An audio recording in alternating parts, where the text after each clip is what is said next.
ಸಾಮಾಜಿಕ ಪರಿಶೋಧನಾ ಪಾಲಕರ ಸಭೆಯನ್ನು ಈ ದಿನ ನಮ್ಮ ಶಾಲೆಯಲ್ಲಿ ಹಮ್ಮಿಕೊಂಡಿರುತ್ತೇವೆ.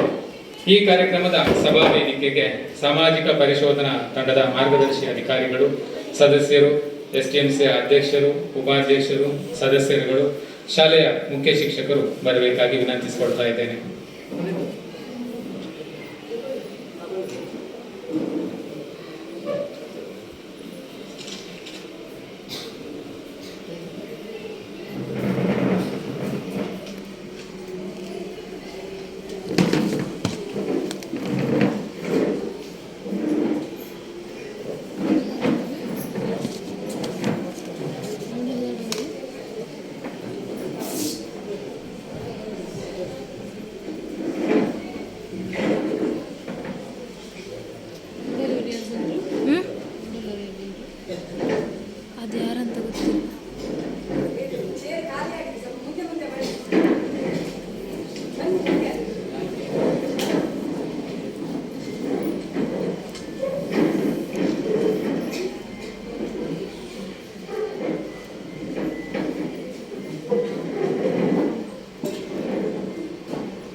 ಇದೀಗ ನಾಡಗೀತೆಯ ಮೂಲಕ ಕಾರ್ಯಕ್ರಮಕ್ಕೆ ಚಾಲನೆಯನ್ನು ನೀಡಲಿದ್ದಾರೆ ನಮ್ಮ ಶಾಲೆಯ ವಿದ್ಯಾರ್ಥಿನಿಯರು.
ನಾಡಗೀತೆಯನ್ನು ಹಾಡಿದಂತಹ ವಿದ್ಯಾರ್ಥಿನಿಯರಿಗೆ ಧನ್ಯವಾದಗಳು.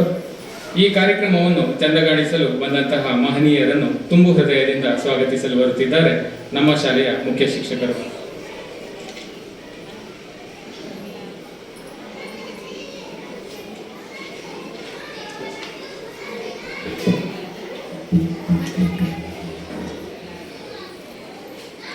ಸಾಮಾಜಿಕ ಲೆಕ್ಕ ಪರಿಶೋಧನಾ ತಂಡ ನಮ್ಮ ಶಾಲೆಗೆ 2022-23ನೇ ಸಾಲಿನ ನಮ್ಮ ಶಾಲೆಯ ಆಡಳಿತಾತ್ಮಕವಾಗಿ ದಾಖಲೆಗಳನ್ನು ನೋಡಲಿಕ್ಕೆ ಅಂತೇಳಿ 23/1/2023ರಂದು ಆಗಮಿಸಿ 3 ದಿನಗಳ ಕಾಲ ಶಾಲೆಯ ಸಮಗ್ರ ಮಾಹಿತಿಯನ್ನು ಪರಿಶೀಲಿಸಿದ್ದಾರೆ. ಈ ತಂಡವು ನಮ್ಮ ಶಾಲೆಯ 2022-23ಕ್ಕೆ ಸಂಬಂಧಿಸಿದಂತೆ ದಾಖಲೆಗಳನ್ನು ಪರಿಶೋಧನೆ ನಡೆಸಿದೆ.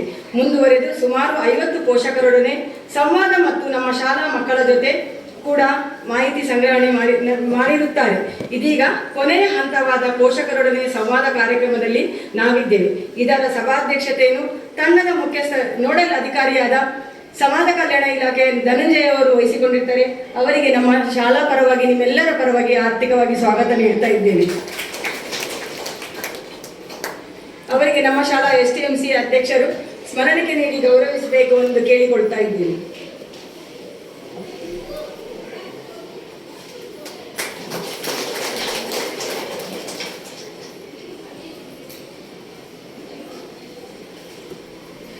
ತಂಡದಲ್ಲಿ 3 ಜನ ಸದಸ್ಯರಿದ್ದು ತಾಲೂಕು ಕಾರ್ಯಕ್ರಮದ ವ್ಯವಸ್ಥಾಪಕರಾದ ಮೂಡುಬಿದ್ರೆ ಅವರು ನಮ್ಮವರೇ ಆದಂಥ ಈ ಕಾರ್ಯಕ್ರಮದ ಬಗ್ಗೆ ರೂಪುರೇಷೆಗಳನ್ನು ಮೊದಲೇ ದೂರವಾಣಿ ಮೂಲಕ ತಿಳಿಸಿದ್ರು. ಹಾಗೆ ಅವರ ತಂಡದವರು ಬಂದು 2 ದಿನದಿಂದ ಇವತ್ತು 3ನೇ ದಿನ ವ್ಯವಸ್ಥಿತವಾಗಿ ನಮ್ಮ ಶಾಲೆಯ ದಾಖಲೆಗಳನ್ನು ಮತ್ತು ಮಕ್ಕಳೊಟ್ಟಿಗೆ ಸಂಪರ್ಕದಲ್ಲಿದ್ದುಕೊಂಡು ವ್ಯವಸ್ಥೆ ಮಾಡಿದ್ದಾರೆ. ಹರೀಶ್ ಅವರಿಗೂ ನಮ್ಮ ಶಾಲಾ ಪರವಾಗಿ ಆತ್ಮೀಯವಾದ ಸ್ವಾಗತ ಕೋರ್ತಾ ಇದ್ದೀನಿ. ಇವರಿಗೆ ನಮ್ಮ ಶಾಲಾ STMC ಉಪಾಧ್ಯಕ್ಷರಾದ ಸ್ಮರಣಿಕೆ ನೀಡಿ ಗೌರವಿಸಬೇಕೆಂದು ಕೇಳಿಕೊಳ್ಳುತ್ತೇನೆ.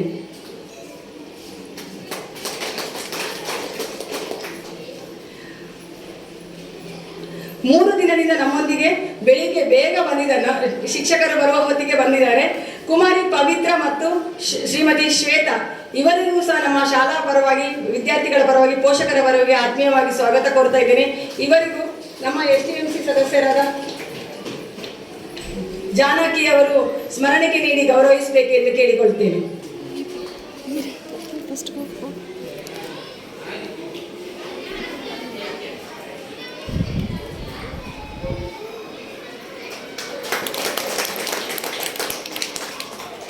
ಶ್ವೇತಾ ಅವರಿಗೆ ರವಿ ಪೂಜಾರಿ ಅವರು ಸ್ಮರಣಿಕೆ ನೀಡಿ ಗೌರವಿಸಬೇಕೆಂದು ಕೇಳಿಕೊಳ್ಳುತ್ತೇನೆ.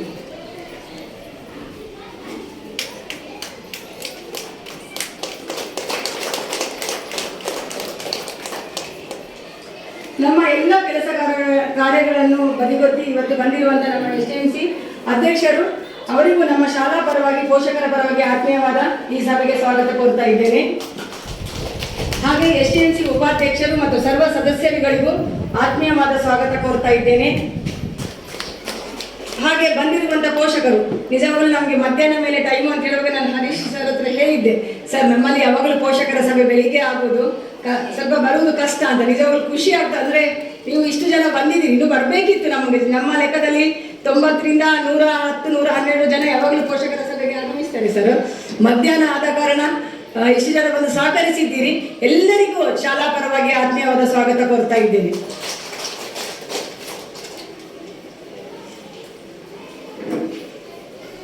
ಎಲ್ಲರನ್ನು ಪ್ರೀತಿಯಿಂದ ಸ್ವಾಗತಿಸಿದಂತ ಮೇಡಮ್, ನಿಮ್ಮನ್ನು ಕೂಡ ಈ ಕಾರ್ಯಕ್ರಮಕ್ಕೆ ಸ್ವಾಗತಿಸ್ತಾ ಇದ್ದೇನೆ. ಇದೀಗ ಸಾಮಾಜಿಕ ಪರಿಶೋಧನೆಯ ತಾಲೂಕು ವ್ಯವಸ್ಥಾಪಕರಾದಂತಹ ಶ್ರೀ ಹರೀಶ್ ಜಿ ಅವರು ಈ ಕಾರ್ಯಕ್ರಮದ ಕುರಿತು ಪ್ರಾಸ್ತಾವಿಕ ಮಾತುಗಳನ್ನಾಡಲಿದ್ದಾರೆ.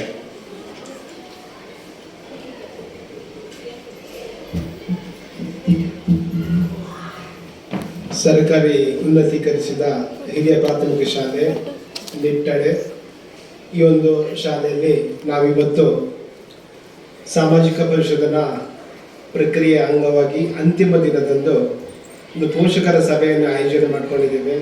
ಈ ಒಂದು ಪೋಷಕರ ಸಭೆಯ ಅಧ್ಯಕ್ಷತೆಯನ್ನು ವಹಿಸಿಕೊಂಡಿರುವಂತಹ ನೋಡಲ್ ಅಧಿಕಾರಿಯವರೇ, ಅದೇ ರೀತಿ ಈ ಒಂದು ಶಾಲೆಯ ಶಾಲಾಭಿವೃದ್ಧಿ ಮೇಲುಸ್ತುವಾರಿ ಸಮಿತಿಯ ಅಧ್ಯಕ್ಷರೇ, ಉಪಾಧ್ಯಕ್ಷರೇ, ಎಲ್ಲ ಸರ್ವ ಸದಸ್ಯರುಗಳೇ, ಈ ಒಂದು ಶಾಲೆಯ ಮುಖ್ಯ ಶಿಕ್ಷಕರೇ ಹಾಗೂ ಶಿಕ್ಷಕ ವೃಂದದವರೇ, ಅದೇ ರೀತಿ ಮಕ್ಕಳ ಎಲ್ಲ ಪುಟಾಣಿ ಮಕ್ಕಳ ಪೋಷಕರೇ, ಬಹುಶಃ ಸರ್ಕಾರದ ಈ ಒಂದು ಕೇಂದ್ರ ಸರ್ಕಾರದ ಯೋಜನೆಗಳು ಯಾವುದೇ ಇದ್ರೂ ಕೂಡ ಅದು ತದನಂತರದ ಅವಧಿಯಲ್ಲಿ ಸಾಮಾಜಿಕ ಪರಿಶೋಧನೆಗೆ ಒಳಪಡಬೇಕಾಗಿರೋದು ಕಡ್ಡಾಯ ಇರುವಂಥದ್ದು. ಆ ನಿಟ್ಟಿನಲ್ಲಿ ಈ ಸಮಗ್ರ ಶಿಕ್ಷಣ ಯೋಜನೆ ಏನಿದೆ, ಸೊ ಆ ಒಂದು ಯೋಜನೆಯ ಸಾಮಾಜಿಕ ಪರಿಶೋಧನೆಯನ್ನು ಕೂಡ ಈ ಒಂದು ಆರ್ಥಿಕ ವರ್ಷದಿಂದ ಸಾಮಾಜಿಕ ಪರಿಶೋಧನೆ ಪ್ರಕ್ರಿಯೆ ನಡೆಸಿ ಅದರೊಂದು ವರದಿಯನ್ನು ಕೊಡಬೇಕು. ಆ ಮೂಲಕ ಈ ಒಂದು ಯೋಜನೆ ತಳಮಟ್ಟದಲ್ಲಿ ಯಾವ ರೀತಿ ಕಾರ್ಯಾಚರಣೆ ಆಗ್ತಾ ಇದೆ, ಸೊ ಇಲ್ಲಿ ಯಾರು ಫಲಾನುಭವಿಗಳಿದ್ದಾರೆ, ಸೊ ಅವರಿಗೆ ಈ ಒಂದು ಯೋಜನೆಯ ಏನು ಅದು ಯೋಜನೆ ತಲುಪ್ತಾ ಇದೆಯಾ ಅಥವಾ ಆ ಯೋಜನೆಯ ಅನುಷ್ಠಾನದಲ್ಲಿ ಏನಾದರೂ ತೊಡಕುಗಳು ಇದೆಯಾ ಅನ್ನೋದನ್ನು ಕೂಲಂಕುಷವಾಗಿ ಪರಿಶೀಲನೆ ಮಾಡಿಕೊಂಡು ಸರ್ಕಾರಕ್ಕೆ ವರದಿಯನ್ನು ಕೊಡಬೇಕೆನ್ನೋ ನಿಟ್ಟಿನಲ್ಲಿ ಒಂದು ಸಾಮಾಜಿಕ ಪರಿಶೋಧನೆಗೆ ಅವಕಾಶ ಕಲ್ಪಿಸಿಕೊಟ್ಟಿದ್ದಾರೆ. ಸೊ ಇಲ್ಲಿ ಬರೀ ಸಾಮಾಜಿಕ ಪರಿಶೋಧನೆ ಮಾಡಬೇಕೆನ್ನೋ ಆದೇಶ ಮಾತ್ರ ಕೊಟ್ಟಿಲ್ಲ. ಸರ್ಕಾರ ಇನ್ನೂ ಮುಂದೆ ಹೋಗಿ ಈ ಒಂದು ಸಾಮಾಜಿಕ ಪರಿಶೋಧನೆಯನ್ನು ಯಾವ ರೀತಿ ಮಾಡಬೇಕೆನ್ನೋದ್ರ ಬಗ್ಗೆ ಕೂಡ ಚಿಂತನೆ ನಡೆಸಿ ಹಲವಾರು ಏನು ತೆರೆಮರೆ ಕೆಲಸ ಕಾರ್ಯಗಳನ್ನು ಮಾಡಿ ಅಂತಿಮವಾಗಿ ಒಂದು 137 ಪ್ರಶ್ನಾವಳಿಗಳನ್ನು ಸಾಮಾಜಿಕ ಪರಿಶೋಧನಾ ತಂಡಕ್ಕೆ ಒದಗಿಸಿ ಆ ಮೂಲಕ ಅದು ಮಕ್ಕಳ ಬಗ್ಗೆ ಇರ್ಬೋದು, ಮಕ್ಕಳ ಪೋಷಕರಿಗೆ ಸಂಬಂಧಪಟ್ಟ ಬಗ್ಗೆ ಪ್ರಶ್ನೆಗಳಿರ್ಬೋದು, ಮತ್ತು ಶಿಕ್ಷಕರಿಗೆ ಸಂಬಂಧಪಟ್ಟ ಪ್ರಶ್ನೆಗಳಿರ್ಬೋದು, ಎಲ್ಲವನ್ನು ಸಾಮಾಜಿಕವಾಗಿ ನಾವು ಬೆರೆತು ಅವರೊಟ್ಟಿಗೆ ಸೇರಿಕೊಂಡು ಸೊ ಅವರಲ್ಲಿ ಒಬ್ಬರಾಗಿ ಈ ಒಂದು ವರದಿಯನ್ನು ತಯಾರು ಮಾಡಿ ಸರ್ಕಾರಕ್ಕೆ ಕೊಡ್ತಾ ಇರುವಂಥ ಪ್ರಕ್ರಿಯೆಯನ್ನು ನಾವು ಚಾಚು ತಪ್ಪದೆ ನಮಗೆ ವಹಿಸಿರುವ ಎಲ್ಲ ಕೆಲಸ ಕಾರ್ಯಗಳಲ್ಲಿ ಕೂಡ ನಾವು ಮಾಡ್ತಾ ಬರ್ತಾ ಇದ್ದೇವೆ. ನಿಮ್ಗೆ ಗೊತ್ತಿರ್ಬೋದು, ಈ ಒಂದು ಸಾಮಾಜಿಕ ಪರಿಶೋಧನಾ ಪ್ರಕ್ರಿಯೆ ಗ್ರಾಮ ಪಂಚಾಯತ್ ಮಟ್ಟದಲ್ಲಿ ನಿರಂತರವಾಗಿ ನಡೀತಾ ಇದೆ. ಅಂದರೆ ಮಹಾತ್ಮ ಗಾಂಧಿ ರಾಷ್ಟ್ರೀಯ ಗ್ರಾಮೀಣ ಉದ್ಯೋಗ ಖಾತ್ರಿ ಯೋಜನೆ ಹಾಗೂ 15ನೇ ಹಣಕಾಸು ಯೋಜನೆ ಏನಿದೆ, ಆ ಒಂದು ಗ್ರಾಮ ಪಂಚಾಯತ್ ಮಟ್ಟದಲ್ಲಿ ಅನುಷ್ಠಾನ ಆಗ್ತಕ್ಕಂತಹ ಕೇಂದ್ರ ಸರ್ಕಾರದ ಎರಡೂ ಯೋಜನೆಗಳ ಸಾಮಾಜಿಕ ಪರಿಶೋಧನೆಯನ್ನು ನಾವು ನಿರಂತರವಾಗಿ ಮಾಡ್ತಾ ಬರ್ತಾ ಇದ್ದೀವಿ.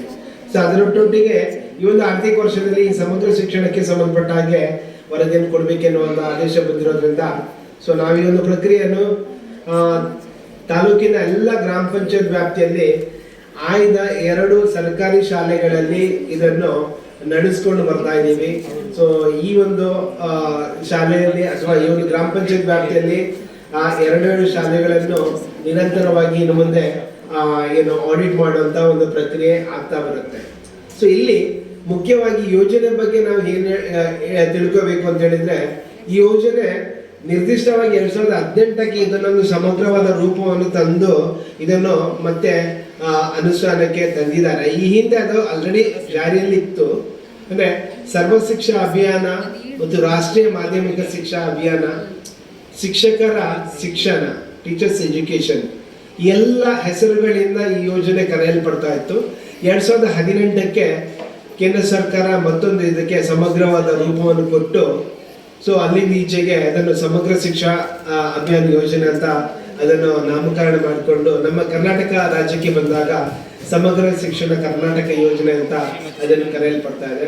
ಸೊ ಇಲ್ಲೇನು ಈ ಯೋಜನೆಯಲ್ಲಿ ಕೊಡಮಾಡಲ್ಪಟ್ಟಂತಹ ಸೌಲಭ್ಯಗಳು ಇಲ್ಲಿ ಸರ್ಕಾರಿ ಶಾಲೆಯಲ್ಲಿ ಓದ್ತಕ್ಕಂತಹ ಮಕ್ಕಳಿಗೆ ಸಿಗ್ತಾ ಇದೆಯಾ, ಅಲ್ಲಿ ಆ ಮೂಲಭೂತ ಸೌಕರ್ಯಗಳು ಯಾವ ರೀತಿ ಇದೆ, ಅವರಿಗೆ ಶುದ್ಧವಾದ ಕುಡಿಯುವ ನೀರು ಸಿಗ್ತಾ ಇದೆಯಾ, ಅಥವಾ ಅಲ್ಲಿ ಶುಚಿತ್ವಕ್ಕೆ ಒತ್ತು ಕೊಡ್ತಾ ಇದ್ದಾರಾ, ಸೊ ಆ ಮಕ್ಕಳ ಏನು ಪಠ್ಯೇತರ ಪಠ್ಯದ ವಿಚಾರ ಇರ್ಬೋದು ಅಥವಾ ಪಠ್ಯೇತರ ವಿಚಾರಗಳಿರ್ಬೋದು, ಅದರಲ್ಲಿ ಆ ಮಕ್ಕಳು ಯಾವ ರೀತಿ ತೊಡಗಿಸ್ಕೊಳ್ತಾ ಇದ್ದಾರೆ, ಸೊ ಇವೆಲ್ಲದರ ಬಗ್ಗೆ ಕೂಲಂಕುಷವಾಗಿ ನಮಗೆ ವರದಿಯನ್ನು ಕೊಡ್ಲಿಕ್ಕೆ ಇರುವಂಥದ್ದು. ಸೊ ಇಲ್ಲಿ 2018ರ ನಂತರ ಇದಕ್ಕೆ ಸಮಗ್ರವಾದ ಶಿಕ್ಷಣಕ್ಕೆ ಒಂದು ರೂಪವನ್ನು ಕೊಟ್ಟು ಜಾರಿಗೆ ಬಂದಿರುವಂಥದ್ದು. ಸೊ ಇಲ್ಲಿ LKG ಇಂದ ಹಿಡಿದು 12ನೇ ತರಗತಿಯಲ್ಲಿ ಓದ್ತಕ್ಕಂತಹ ಸರ್ಕಾರಿ ಶಾಲೆಯಲ್ಲಿ ಓದ್ತಕ್ಕಂತಹ ಮಕ್ಕಳು ಇದರ ಫಲಾನುಭವಿಗಳು. ಸೊ ಇದರ ಪ್ರಯೋಜನವನ್ನು ಪಡ್ಕೊಳ್ಳುವಂಥವ್ರು ಇಲ್ಲಿ ಸರ್ಕಾರಿ ಶಾಲೆಯಲ್ಲಿ ಶಿಕ್ಷಣವನ್ನು ಪಡೀತಕ್ಕಂತಹ ಮಕ್ಕಳು. ಸೊ ಇವರಿಗೆ ಹಂತ ಹಂತವಾಗಿ ಅವರಿಗೆ ಶಾಲಾ ಹಂತದಲ್ಲಿ ಪ್ರಾಥಮಿಕ ಶಿಕ್ಷಣ ಇರ್ಬೋದು, ಪ್ರೌಢ ಶಿಕ್ಷಣ ಇರ್ಬೋದು, ಅಥವಾ ಪದವಿ ಪೂರ್ವ ಶಿಕ್ಷಣ ಇರ್ಬೋದು, ಈ ಎಲ್ಲ ಶಿಕ್ಷಣದ ಹಂತಗಳಲ್ಲಿ ಸೊ ಅವರಲ್ಲೇನು ಬದಲಾವಣೆಗಳು ಆಗುತ್ತೆ, ಸೊ ಆ ಬದಲಾವಣೆಗಳು ನಿರಂತರ, ಅಂದರೆ ಅವರ ಬೆಳವಣಿಗೆಗೆ ತಕ್ಕ ಹಾಗೆ ಅದು ಏನು ಬದಲಾವಣೆಗಳನ್ನು ಆಗ್ತಾ ಇರುತ್ತೆ.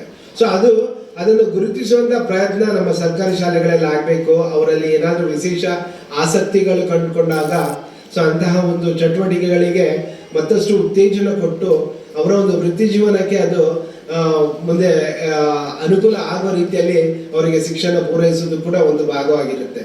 ಇಲ್ಲಿ ಸರ್ಕಾರಿ ಶಾಲೆಯಲ್ಲಿ ಓದ್ತಕ್ಕಂತಹ ಮಕ್ಕಳಿಗೆ ಯಾವುದೇ ರೀತಿಯ ಒಂದು ಲಿಂಗ ತಾರತಮ್ಯವಿಲ್ಲದೆ, ಜಾತಿ ಭೇದ ಇಲ್ಲದೆ ಎಲ್ರಿಗೂ ಉನ್ನತ ಸಮಗ್ರ ಮಟ್ಟದಲ್ಲಿ ಶಿಕ್ಷಣ ದೊರಕುವಂತಾಗಬೇಕು. ಆ ಮೂಲಕ ಅವರು ಕಲಿತಕ್ಕಂತಹ ಶಾಲೆಗಳಲ್ಲಿ ಕೂಡ ಆ ಫಲಿತಾಂಶ ಹೆಚ್ಚಳಕ್ಕೆ ಕೂಡ ಕಾರಣ ಆಗಬೇಕೆನ್ನೋ ನಿಟ್ಟಿನಲ್ಲಿ ಇದನ್ನು ರೂಪುರೇಷೆಗೊಳಿಸಿದ್ದಾರೆ. ಸೊ ಇಲ್ಲಿ ಈ ಉದಾಹರಣೆಗೆ ಹೇಳಬೇಕು ಅಂತ ಹೇಳಿದ್ರೆ ನಮ್ಮಲ್ಲಿ ಈ ಸರ್ಕಾರಿ ಶಾಲೆಗಳಲ್ಲಿ ಏನಾಗ್ತಿದೆ ಅಂತ ಹೇಳಿದ್ರೆ ಮಕ್ಕಳ ದಾಖಲಾತಿ ಬಹಳಷ್ಟು ಕುಸಿತ ಕಂಡು ಬರ್ತಾ ಇದೆ. ಸೊ ಇಲ್ಲಿ ತದ್ವಿರುದ್ಧ ಆಗಿದೆ. ಯಾಕಂತ ಹೇಳಿದ್ರೆ 2022-23ನೇ ಸಾಲಿನ ಒಂದು ಸಾಮಾಜಿಕ ಪರಿಶೋಧನೆಯನ್ನು ನಾವು ಈ ಒಂದು ಅವಧಿಯಲ್ಲಿ ಮಾಡ್ತಾ ಇದ್ದೇವೆ. ಸೊ ಆ ಒಂದು ಸಂದರ್ಭದಲ್ಲಿ ಮಕ್ಕಳಿಗೂ ಈ ಆರ್ಥಿಕ ವರ್ಷದಲ್ಲಿ ದಾಖಲಾಗಿರತಕ್ಕಂಥ ಮಕ್ಕಳಿಗೂ ವ್ಯತ್ಯಾಸ ಇದೆ. ಇಲ್ಲಿ ಏರಿಕೆ ಕಂಡು ಬಂದಿದೆ. ಆದ್ರೆ ಕೆಲವೊಂದು ಶಾಲೆಗಳಲ್ಲಿ ಅದರ ವಿರುದ್ಧ ಇರುತ್ತೆ. ಅಂದ್ರೆ 22-23ನೇ ಸಾಲಿನಲ್ಲಿ ಕಲಿತಕ್ಕಂಥ ಮಕ್ಕಳು ಜಾಸ್ತಿ ಇರ್ತಾರೆ, ಪ್ರಸಕ್ತ ವರ್ಷದಲ್ಲಿ ಇದು ಕಡಿಮೆ ಇರ್ತಾರೆ. ಸೊ ಅದು ಆ ರೀತಿ ಆಗ್ಬಾರ್ದು. ಸೊ ಅದಕ್ಕೆ ಏನೆಲ್ಲ ಪೂರಕ ಕ್ರಮಗಳನ್ನು ಶಾಲಾ ಹಂತದಲ್ಲಿ ತೆಗೆದುಕೊಳ್ಬೇಕು, ಅದು ಎಲ್ಲರ ಜವಾಬ್ದಾರಿ ಆಗಿರುತ್ತೆ. ಅಂದ್ರೆ ಶಾಲೆದು ಜವಾಬ್ದಾರಿ ಜೊತೆಗೆ ಆ ಶಾಲಾಭಿವೃದ್ಧಿ ಉಸ್ತುವಾರಿ ಕಮಿಟಿ ಏನಿರುತ್ತೆ, ಸಮಿತಿ ಏನಿರುತ್ತೆ, ಅವ್ರದ್ದು ಕೂಡ ಜವಾಬ್ದಾರಿ ಆಗಿರುತ್ತೆ. ಸೊ ಮಕ್ಕಳನ್ನು ಸರ್ಕಾರಿ ಶಾಲೆಗೆ ತರುವಂಥದ್ದು, ಸೆಳೆಯುವಂಥದ್ದು ಕೂಡ ಈ ಒಂದು ಯೋಜನೆಯ ಒಂದು ಪ್ರಮುಖ ಭಾಗ. ಸೊ ಇಲ್ಲಿ ಉದಾಹರಣೆಯಾಗಿ ನಿಮಗೆ ಗೊತ್ತಿರಬಹುದು, ನಮ್ಮಲ್ಲಿ ಈ ಸರ್ಕಾರಿ ಶಾಲೆಯಲ್ಲಿ ನಮಗೆ ಅನಿವಾರ್ಯ, ನಮ್ಮ ಗ್ರಾಮೀಣ ಭಾಗದ ಜನರಿಗೆ ಈ ಒಂದು ಸರ್ಕಾರಿ ಶಾಲೆಗಳು ಹೊರ ಅಂತಾನೆ ಹೇಳಿದ್ರು ಕೂಡ ತಪ್ಪಾಗಲಾರ್ದು. ಯಾಕೆಂತ ಹೇಳಿದ್ರೆ ಗ್ರಾಮೀಣ ಭಾಗದಲ್ಲಿ ನಮ್ಮ ಆರ್ಥಿಕ ಪರಿಸ್ಥಿತಿಯನ್ನು ಸರಿದೂಗಿಸಿಕೊಂಡು ನಮ್ಮ ಮಕ್ಕಳಿಗೆ ಶಿಕ್ಷಣವನ್ನು ಕೊಡಬೇಕು, ಅವರನ್ನು ಕೂಡ ಒಂದು ಒಳ್ಳೆ ಶಿಕ್ಷಣವನ್ನು ಕೊಡಬೇಕು ಅಂತ ಹೇಳಿದ್ರೆ ಅದು ದೊಡ್ಡ ಸಾಹಸವೇ. ಸೊ ಆದ್ರೆ ನಮ್ಮ ಸರ್ಕಾರಿ ಶಾಲೆಗಳಲ್ಲಿ ಅವರನ್ನು ದಾಖಲು ಮಾಡಿಕೊಂಡು ಅವರಿಗೆ ಒಂದು ಗುಣಮಟ್ಟದ ಶಿಕ್ಷಣವನ್ನು ಕೊಡಬಹುದು ಅನ್ನೋ ಒಂದು ಮಾಹಿತಿ ಕೂಡ ನಮ್ಮ ಗ್ರಾಮೀಣ ಭಾಗದ ಜನರಿಗೆ ಇವತ್ತು ಸಿಗ್ತಾ ಇಲ್ಲ. ಅದಕ್ಕೆ ಕಾರಣಗಳು ಅನೇಕ ಇರಬಹುದು. ಯಾಕಂತ ಹೇಳಿದ್ರೆ ನಮಗೆ ಇಂಗ್ಲಿಷ್ ಶಾಲೆಯ ಒಂದು ವ್ಯಾಮೋಹ. ಸೊ ಇಲ್ಲಿ ಒಂದು ಚಿಕ್ಕ ಉದಾಹರಣೆ ತಗೊಳ್ಬೇಕು ಅಂತ ಹೇಳಿದ್ರೆ, ಇಲ್ಲಿ ನಾನು ಪ್ರತಿಯೊಂದು ಸಭೆಗಳಲ್ಲಿ ಹೇಳ್ತೇನೆ, ಯಾಕೆ ಹೇಳ್ತೇನೆ ಅಂತ ಹೇಳಿದ್ರೆ ಅದರ ಒಳ ಅರ್ಥ ಏನಿದೆ ಅಂತ ನಾವು ತಿಳ್ಕೊಳ್ಳೋ ಸ್ವಲ್ಪ ಅದ್ರ ಯೋಚನೆ ಚಿಂತನೆ ಮಾಡಬೇಕು. ಇಲ್ಲಿ ಖಾಸಗಿ ಶಾಲೆಯಲ್ಲಿ ಏನು ನಾವು ಮಕ್ಕಳನ್ನು ದಾಖಲು ಮಾಡ್ತೇವೆ, ಅಲ್ಲಿ ಸಿಗ್ತಕ್ಕಂಥ ಶಿಕ್ಷಣದ ಗುಣಮಟ್ಟ, ಈ ಗುಣಮಟ್ಟದ ಬಗ್ಗೆ ಸ್ವಲ್ಪ ಚಿಂತನೆ ಮಾಡಬೇಕು. ಇಲ್ಲಿ ಯಾವ ಥರ ಇದೆ ಅಂತ ಹೇಳಿದ್ರೆ ನೋಡಿ, ಖಾಸಗಿ ಶಾಲೆಗಳಲ್ಲಿ ಶಿಕ್ಷಣ ಕೊಡ್ತಾರೆ, ನಾವು ಏನೋ ಡೊನೇಷನ್ ಕೊಡ್ತೇವೆ, ದೊಡ್ಡ ಮೊತ್ತದಲ್ಲಿ ಡೊನೇಷನ್ ಕೊಟ್ಟು ನಮ್ಮ ಮಕ್ಕಳನ್ನು ದಾಖಲು ಮಾಡ್ಕೋತೇವೆ. ಆದ್ರೆ ಅಲ್ಲಿ ಅವರಿಗೆ ಗುಣಮಟ್ಟದ ಶಿಕ್ಷಣ ಸಿಗ್ತಾ ಇದೆಯಾ ಇಲ್ವಾ, ಇದನ್ನು ಕೂಡ ನಾವು ಚರ್ಚೆ ಮಾಡಬೇಕು. ನಾವು ಆ ಬಗ್ಗೆ ಚರ್ಚೆ ಮಾಡ್ತಾ ಇಲ್ಲ. ಸೊ ಮಕ್ಕಳನ್ನು ದಾಖಲು ಮಾಡಿಬಿಟ್ರೆ ಸಾಕು, ಅದು ದೊಡ್ಡ ಒಂದು ನಮ್ಮ ಗೆಲುವು ಅಂತಲೇ ನಾವು ತಿಳ್ಕೊಂಡಿರ್ತೇವೆ. ಆದ್ರೆ ವಾಸ್ತವ ಆ ರೀತಿ ಇಲ್ಲ. ಸೊ ಒಂದು ಉದಾಹರಣೆ ತೆಗೆದುಕೋಬೇಕು ಅಂತ ಹೇಳಿದ್ರೆ, ಅಲ್ಲಿ ಖಾಸಗಿ ಶಾಲೆಯಲ್ಲಿ ಕಲಿಸತಕ್ಕಂತಹ ಶಿಕ್ಷಕರ ಬಗ್ಗೆ ಒಂದು ವಿಚಾರ ಇದೆ. ಸೊ ಅಲ್ಲಿ ಖಾಸಗಿ ಶಾಲೆಗಳಲ್ಲಿ ಏನಾಗ್ತದೆ ಅಂತ ಹೇಳಿದ್ರೆ, ಅಲ್ಲಿ ಆ ಶಿಕ್ಷಕರನ್ನು ನೇಮಕ ಮಾಡುವ ರೀತಿ ಏನಿದೆ ಅಂತ ಹೇಳಿದ್ರೆ, ಅವರು ಯಾರಾದ್ರೂ ಒಬ್ರು ಪದವಿ ಶಿಕ್ಷಣವನ್ನು ಪೂರೈಸಿದವರನ್ನು ಆಯ್ಕೆ ಮಾಡ್ಕೊಳ್ತಾರೆ. ಅವರು ಶಿಕ್ಷಣ ಕೊಡಲಿಕ್ಕೆ ರೆಡಿ ಅಂತ ಹೇಳಿದ್ರೆ ಅವರನ್ನು ಆಯ್ಕೆ ಮಾಡ್ಕೋತಾರೆ. ಅವರಿಗೆ ಒಂದು ಕನಿಷ್ಠ ಸಂಬಳವನ್ನು ನಿಗದಿ ಮಾಡಿ ಅವರಿಂದ ಶಿಕ್ಷಣವನ್ನು ಕೊಡಿಸ್ತಾರೆ. ಸೊ ಆದ್ರೆ ನಮ್ಮ ಸರ್ಕಾರಿ ಶಾಲೆಗಳಲ್ಲಿ ಇದನ್ನು ನೋಡ್ಬೇಕು ಅಂತ ಹೇಳಿದ್ರೆ, ನಮ್ಮೆಲ್ಲ ಶಿಕ್ಷಕರು ಇಲ್ಲಿ ನುರಿತ ಶಿಕ್ಷಕರು. ಸೊ ಅವರು ಆ ಶಿಕ್ಷಣಕ್ಕೆ ಸಂಬಂಧಪಟ್ಟ ತರಬೇತಿಯನ್ನು ಪಡೆದು ಬಂದಿರ್ತಾರೆ. ಒಬ್ಬ ಮಗುವನ್ನು ಅವ್ರು ನೋಡಿದ ಕೂಡಲೇ ಅವನ ಬುದ್ಧಿಮತ್ತೆಯನ್ನು ಅಳೆಯುವಂತ ಸಾಮರ್ಥ್ಯ ನಮ್ಮ ಸರ್ಕಾರಿ ಶಾಲೆಯಲ್ಲಿ ಇರುವಂತಹ ಶಿಕ್ಷಕರಿಗೆ ಇದೆ. ಸೊ ಅವನಿಗೆ ಯಾವ ರೀತಿ ಒಂದು ಶಿಕ್ಷಣವನ್ನು ಕೊಡಬೇಕು, ಸೊ ಎಷ್ಟರ ಮಟ್ಟಿಗೆ ಅವನಿಗೆ ಆ ಶಿಕ್ಷಣದ ಅಗತ್ಯತೆ ಇದೆ ಅನ್ನೋ ಒಂದು ವಿಚಾರವನ್ನು ಕೂಡ ಅವರು ವಿದ್ಯಾರ್ಥಿಯನ್ನು ನೋಡಿದ ಕೂಡಲೇ ಅವರಿಗೆ ಅಳತೆ ಮಾಡುವಂತ ಒಂದು ತರಬೇತಿ ಕಂಡುಕೊಂಡಿರ್ತಾರೆ ಅವರು.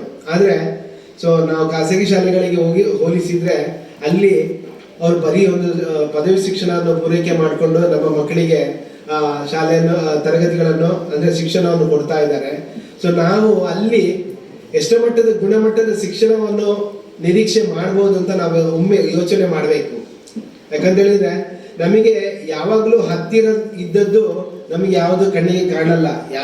ಯಾವುದು ದೂರ ಇದ್ರೆ ಆ ದೂರದ ಬೆಟ್ಟ ನುಣ್ಣಗೆ ಅಂತ ಹೇಳ್ತಾರಲ್ಲ. ಸೊ ಅದೇ ತರ ನಾವು ಎಲ್ಲ ವಿಚಾರದಲ್ಲೂ ತೀರ್ಮಾನ ತೆಗೊಳ್ಳೋರು. ಆದ್ರೆ ಸ್ವಲ್ಪ ಯೋಚನೆ ಮಾಡಬೇಕು. ಯಾವಾಗಲೂ ಆ ಗುಣಮಟ್ಟದ ಶಿಕ್ಷಣ ನಮ್ಮ ಮಕ್ಕಳಿಗೆ ಸಿಕ್ಕಿದ್ರೆ ಆ ಮಕ್ಕಳನ್ನು ಅವರು ಯಾವ ಹಂತದಲ್ಲೂ ಕೂಡ ಗೆದ್ದು ಬರ್ತಾರೆ. ಆದ್ರೆ ಬರೀ ಒಂದು ಶಿಕ್ಷಣ ಅಂತ ಹೇಳಿದ್ರೆ ಅದು ನಿಮ್ಗೆ ಗೊತ್ತಿರ್ಬೋದು. ನಾವು ಕೆಲವೊಂದು ವಿಚಾರಗಳಲ್ಲಿ ಏನು ತೂಕ ಮಾಡಿದಾಗ ಹೆಚ್ಚಿನ ಫಲಿತಾಂಶ ಬರುವಂಥದ್ದು ಸರ್ಕಾರಿ ಶಾಲೆಯಲ್ಲಿ ಕಲಿತಕ್ಕಂತಹ ಮಕ್ಕಳ ಬಗ್ಗೆನೇ. ಸೊ ಇದು ವಾಸ್ತವ ಪ್ರಪಂಚ. ಸೊ ಇದನ್ನು ಮಕ್ಕಳ ಹೆತ್ತವರು ಮುಖ್ಯವಾಗಿ ಗಮನದಲ್ಲಿ ಇಟ್ಕೊಳ್ಬೇಕು. ಸೊ ಬರೀ ಶಿಕ್ಷಣ ಕೊಟ್ಟರೆ ಸಾಲದು, ಅದು ಗುಣಮಟ್ಟದ ಶಿಕ್ಷಣ ಕೊಡುವಂತ ಆಗ್ಬೇಕು ಅನ್ನೋ ನಿಟ್ಟಿನಲ್ಲಿ ಯೋಚನೆ ಮಾಡಿದರೆ ಬಹುಶಃ ನಮ್ಮ ಇವಾಗ ಏನು ಕಾರ್ಯನಿರ್ವಹಿಸಿರುವಂತಹ ಎಲ್ಲ ಸರ್ಕಾರಿ ಶಾಲೆಗಳಲ್ಲಿ ಕೂಡ ಮಕ್ಕಳು ಒಳ್ಳೆಯ ರೀತಿಯ ದಾಖಲಾತಿಯನ್ನು ಪಡ್ಕೊಳ್ಳಿಕ್ಕೂ ಸಾಧ್ಯತೆಗಳಿವೆ. ಸೊ ಇದಾದ್ರ ಬಗ್ಗೆ ನಾವು ಕೂಡ ಯೋಚನೆ ಮಾಡ್ತಾ ಇಲ್ಲ. ಸೊ ಇದು ನಮ್ಮ ಒಂದು ವಿಪರ್ಯಾಸ. ಸೊ ಅದೇ ರೀತಿ ಈ ಒಂದು ಸಮಗ್ರ ಶಿಕ್ಷಣದಲ್ಲಿ ನಾವು ಪ್ರತಿಯೊಂದು ಹಂತವನ್ನು ಕೂಡ ಏನು ಸಾಮಾಜಿಕ ಪರಿಸರ ಸಂದರ್ಭದಲ್ಲಿ ನಿಮ್ಮಲ್ಲಿ ಸಾರ್ವಜನಿಕರಲ್ಲಿ ಒಬ್ಬರಾಗಿ ಅಂದ್ರೆ ಸೊ ಈ ಆಡಿಟ್ ಎನ್ನುವ ಪದಕ್ಕೆ ಒಂದು ಬೇರೆದೇ ಅರ್ಥ ಇದೆ. ಸೊ 4 ಗೋಡೆಗಳ ಮಧ್ಯೆ ಕೂತ್ಕೊಂಡು ಆಡಿಟ್ ಮಾಡಿ ಹೋಗುವಂತ ಒಂದು ಸನ್ನಿವೇಶಗಳು ಜಾಸ್ತಿ ಇರುತ್ತೆ. ಆದ್ರೆ ಸಾಮಾಜಿಕ ಪರಿಶೋಧನೆ ಅಥವಾ ಸೋಷಿಯಲ್ ಆಡಿಟ್ ಅನ್ನೋ ಒಂದು ಕಾನ್ಸೆಪ್ಟ್ ಇದೆ ಅಲ್ವಾ, ಅದು ಇದಕ್ಕೆ ವಿರುದ್ಧವಾಗಿರುವಂಥದ್ದು. ನಾವೇನೇ ಇದ್ರೂ ಕೂಡ ಸಾಮಾಜಿಕವಾಗಿ ಬೆರೆತ್ಕೊಂಡು ನಿಮ್ಮ ಜೊತೆ ಬೆರೆತ್ಕೊಂಡು ಸೊ ಅಲ್ಲಿ ಒಂದು ಗುಣಮಟ್ಟದ ವರದಿಯನ್ನು ತಯಾರು ಮಾಡ್ಕೊಳ್ಳಿಕ್ಕೆ ನಾವು ಬಹಳಷ್ಟು ಒತ್ತು ಕೊಡ್ತೇವೆ. ಆ ಮೂಲಕ ನಮ್ಮ ಒಂದು ನಮಗೆ ವಹಿಸಿರುವಂತಹ ಒಂದು ಕೆಲಸವನ್ನು ಚಾಚು ತಪ್ಪದೆ ನಿಭಾಯಿಸ್ಕೊಂಡು ಇಲ್ಲಿಯವರೆಗೆ ಬಂದಿದ್ದೇವೆ. ಸೊ ಅದು ಏನು ನಮಗೆ ಹಲವಾರು ಯೋಜನೆಗಳು ಸಾಮಾಜಿಕ ಪರಿಶೋಧನೆಗೆ ಒಳಪಡಿಸಬೇಕು ಅನ್ನೋ ಒಂದು ಬೇಡಿಕೆಗಳು ಬರ್ತಾ ಇರೋದು ಕೂಡ ನಮ್ಮ ಒಂದು ಕೆಲಸಕ್ಕೆ ಸಂದಂತಹ ಒಂದು ಸಣ್ಣ ಮಟ್ಟಿನ ಜಯ ಅಂತ ಹೇಳಲಿಕ್ಕೆ ನಾನು ಇಚ್ಛೆ ಪಡ್ತೇನೆ. ಸೊ ಅದರೊಟ್ಟಿಗೆ ಈ ಸಮಗ್ರ ಶಿಕ್ಷಣದಲ್ಲಿ ಬೇರೇನಿಲ್ಲ. ಸೊ ಮಕ್ಕಳಿಗೆ ಏನು ಸಮಗ್ರವಾಗಿ ಮೂಲಭೂತವಾಗಿ ಶಾಲಾ ಮಟ್ಟದಲ್ಲಿ ಏನೆಲ್ಲ ಸಿಗ್ಬೇಕು ಅದನ್ನು ನಾವು ಇಲ್ಲಿ ಬಂದು ನೋಡುವಂಥದ್ದು. ಮೊದಲನೇದಾಗಿ ಈ ಯೋಜನೆಗಳಿಗೆ ಸಂಬಂಧಪಟ್ಟ ಅನುದಾನಗಳು ಏನಿವೆ ಆ ಖರ್ಚು ವೆಚ್ಚಗಳು, ಸೊ ಸಂಬಂಧಪಟ್ಟ ಯೋಜನೆಗೆ ಬಿಡುಗಡೆ ಆದಂತಹ ಅನುದಾನಗಳು ಒಂದು ಕಡೆ ಆದ್ರೆ ಅದಕ್ಕೆ ವಿನಿಯೋಗಿಸಿದಂತ ಖರ್ಚು ವೆಚ್ಚದ ಬಗ್ಗೆ ಒಂದು ಕಡೆ, ಸೊ ಅದಕ್ಕೆ ಸಂಬಂಧಪಟ್ಟ ವೋಚರ್ಗಳು ವಹಿಗಳು ಏನು ನಿರ್ವಹಿಸಬೇಕಿರುತ್ತೆ ಅದನ್ನು ನಾವು ಪರಿಶೀಲನೆ ಮಾಡ್ತೇವೆ. ಅದರ ನಂತರ ಮೊದಲನೇ ದಿನ ಇದೆಲ್ಲ ನೋಡ್ತೇವೆ. ಸೊ ಮೊದಲನೇ ದಿನದಲ್ಲಿ ಮತ್ತೆ ಮಕ್ಕಳ ತರಗತಿಗೆ ಭೇಟಿ ಕೊಟ್ಟು ಸೊ ಅವರ ಒಂದು ಬುದ್ಧಿಮತ್ತೆ ಎಷ್ಟರ ಮಟ್ಟಿಗಿದೆ ಅಂದ್ರೆ ನೋಡಿದಾಗ ಸೊ ಅವರ ಒಂದು ಕಾನ್ಫಿಡೆನ್ಸ್ ಲೆವೆಲ್ ಎಷ್ಟರ ಮಟ್ಟಿಗಿದೆ, ಸೊ ಇದೆಲ್ಲವನ್ನು ನಾವು ಒಂದು ಚಟುವಟಿಕೆ ಮುಖಾಂತರ ಅವರಿಗೆ ಚಟುವಟಿಕೆ ಮಾಡೋದ್ರ ಮುಖಾಂತರ ಹೇಳಿ ಅದನ್ನು ನಾವು ಗ್ರಹಿಸಿಕೊಂಡು ಸೊ ಅದನ್ನು ವರದಿ ಮಾಡ್ತೇವೆ. ಎರಡನೇ ದಿನವಾಗಿ ಮಕ್ಕಳ ಪೋಷಕರ ಮನೆ ಭೇಟಿ ಮಾಡುವಂಥದ್ದು. ಸೊ ಅಲ್ಲಿ ಮಕ್ಕಳ ಮನೆ ಭೇಟಿ ಮಾಡಿ ಇಲ್ಲಿ ಶಾಲೆಯಲ್ಲಿ ಸಿಗ್ತಕ್ಕಂಥ ಸೌಲಭ್ಯಗಳ ಬಗ್ಗೆ ಸೊ ಅವರಿಗೆ ಎಷ್ಟರ ಮಟ್ಟಿಗೆ ಅದರ ಬಗ್ಗೆ ಮಾಹಿತಿಗಳಿವೆ, ಸೊ ಇದೆಲ್ಲವನ್ನು ನಾವು ಏನು ಮಕ್ಕಳ ಪೋಷಕರಿಂದ ಹೇಳಿಕೆಗಳನ್ನು ಕೇಳಿ ಅವರಿಂದ ಆ ಹೇಳಿಕೆಗಳನ್ನು ಪಡ್ಕೊಂಡು ಅದನ್ನು ದಾಖಲಿಸಿಕೊಳ್ತೇವೆ. ಸೊ ಮತ್ತೆ ಶಾಲೆಯಲ್ಲಿ ಶಿಕ್ಷಕರಿಗೆ ಸಂಬಂಧಪಟ್ಟ ಎಲ್ಲ ವಿಚಾರಗಳನ್ನು ಅವರಿಂದ ಕೇಳಿ ಪಡ್ಕೊಂಡು ಅದನ್ನು ದಾಖಲಿಸ್ತೇವೆ. ಸೊ ಅಂತಿಮ ದಿನದಲ್ಲಿ ಈ ಒಂದು ಏನು 2 ದಿನದಲ್ಲಿ ನಾವು ತಯಾರು ಮಾಡಿದಂತಹ ವರದಿಗಳ ಒಂದು ಕರಡು ವರದಿ ಪ್ರತಿ, ಆ ವರದಿ ಪ್ರತಿ ಏನಿದೆ ಅದು ಅಂತಿಮ ಅಲ್ಲ. ಸೊ ಅದನ್ನು ಮತ್ತೆ ನಿಮ್ಮ ಮುಂದೆ ಮಂಡನೆ ಮಾಡಿ ಅಲ್ಲಿ ಆ ವರದಿ ಬಗ್ಗೆ ನಿಮಗೆ ಚರ್ಚೆ ಮಾಡ್ಕೊಳ್ಳಿಕ್ಕೆ ಮುಕ್ತವಾದ ಅವಕಾಶವನ್ನು ಕಲ್ಪಿಸಿಕೊಟ್ಟು ಅದು ಆ ವರದಿ ಬಗ್ಗೆ ಪಾಸಿಟಿವ್ ಅಭಿಪ್ರಾಯ ಇರ್ಬೋದು ಅಥವಾ ನೆಗೆಟಿವ್ ಅಭಿಪ್ರಾಯ ಇರ್ಬೋದು ಅದನ್ನು ನೇರವಾಗಿ ಒಂದು ಸಭೆಯಲ್ಲಿ ವ್ಯಕ್ತಪಡಿಸ್ಕೊಳ್ಳಿಕ್ಕೆ ನಿಮಗೆ ಅವಕಾಶ ಕಲ್ಪಿಸಿಕೊಡ್ತೇವೆ. ಅಲ್ಲದೆ ನಾವು ಮಾಡಿದಂತಹ ವರದಿ ತಪ್ಪಿರ್ಬೋದು, ನಮಗೆ ಆ 2 ದಿನ ಅಥವಾ 3 ದಿನಗಳ ಅವಧಿಯಲ್ಲಿ ಏನ್ ಕಂಡಿದೆ ಅದನ್ನು ನಾವು ನೇರವಾಗಿ ದಾಖಲು ಮಾಡ್ಬೋದು. ಸೊ ಆ ಕರಡು ವರದಿ ಪ್ರತಿಯಲ್ಲಿ ತಪ್ಪಿರ್ಬೋದು, ಸೊ ಅದನ್ನು ಅದು ವರದಿ ಆ ರೀತಿ ಅಲ್ಲ, ಇದು ತಪ್ಪಿದೆ ಸರ್, ಅದು ಈ ರೀತಿ ಆಗ್ಬೇಕು, ಸೊ ಅದನ್ನು ದಾಖಲಿಸಬಹುದು. ಸೊ ಅದೇ ರೀತಿ ಮತ್ತೆ ನಿಮ್ಮ ಸಲಹೆ ಸೂಚನೆಗಳು ಏನಾದರೂ ಈ ಒಂದು ಯೋಜನೆ ಮತ್ತಷ್ಟು ಪರಿಣಾಮಕಾರಿಯಾಗಿ ಅನುಷ್ಠಾನ ಮಾಡಿಕೊಳ್ಳಿಕ್ಕೆ ನಿಮ್ಮಿಂದ ಏನಾದರೂ ಸಲಹೆ ಸೂಚನೆಗಳಿದ್ರೆ ಅದಕ್ಕೂ ಕೂಡ ಮುಕ್ತವಾದ ಅವಕಾಶ ಇದೆ. ಅಥವಾ ನಿಮ್ಮ ಬೇಡಿಕೆಗಳು ಏನಾದರೂ ಇದ್ರೆ ಸೊ ಅದನ್ನು ಕೂಡ ದಾಖಲು ಮಾಡ್ಕೊಳ್ಳಿಕ್ಕೆ ಮುಕ್ತವಾದ ಅವಕಾಶವನ್ನು ಕಲ್ಪಿಸಿಕೊಡ್ತೇವೆ. ಸೊ ಅದು ಈ ಒಂದು ಸಭೆಯಲ್ಲಿ ಸೂಕ್ತ ವೇದಿಕೆಯನ್ನಾಗಿ ನಿಮಗೆ ಪೋಷಕರಿಗೆ ಕೊಡುವಂಥದ್ದು. ಸೊ ಆದ್ರಿಂದ ಈ ಒಂದು ಸಮಗ್ರ ಶಿಕ್ಷಣ ಯೋಜನೆಯಲ್ಲಿ ಏನೆಲ್ಲ ವಿಚಾರಗಳು ಅಡಗಿಕೊಂಡಿವೆ ಎಲ್ಲ ವಿಚಾರಗಳನ್ನು ನಾವು ಮುಕ್ತವಾಗಿ ನಿಮ್ಮ ಮುಂದೆ ಮಂಡನೆ ಮಾಡಿಕೊಂಡು ಅದನ್ನು ಅಂತಿಮವಾಗಿ ಅನುಮೋದನೆ ಪಡ್ಕೊಂಡು ಸರ್ಕಾರಕ್ಕೆ ಕಲಿಸಿಕೊಡುವಂತ ಒಂದು ಪ್ರಯತ್ನ ಈ ಒಂದು ಸಾಮಾಜಿಕ ಪರಿಶೋಧನೆ ಸಂದರ್ಭದಲ್ಲಿ ಆಗುತ್ತೆ. ಸೊ ಇದು ಯಾವುದೇ ಒಂದು ಯೋಜನೆಗಳು ಅನುಷ್ಠಾನ ಆದ ನಂತರದ ಅವಧಿಯಲ್ಲಿ ಕೆಲವೊಂದು ಲೋಪದೋಷಗಳು ಸಹಜ ಇರುತ್ತೆ. ಸೊ ಅವರಿಗೆ ಕೆಲವೊಂದು ಅರಿವಿಗೆ ಬಾರದೆ ಹಾಗೆ ಲೋಪದೋಷಗಳು ಆಗ್ತಾ ಇರುತ್ತೆ. ಸೊ ಅದನ್ನು ಆ ಲೋಪದೋಷಗಳು ಆಗ್ತಾ ಇವೆ ಅದನ್ನು ತಿದ್ದಿಕೊಳ್ಳಿ ಅನ್ನೋದಕ್ಕೆ ಅದನ್ನು ಯಾರು ಹೇಳ್ಬೇಕು ಅಂತ ಹೇಳಿದ್ರೆ ಮತ್ತೆ ಪೋಷಕರು.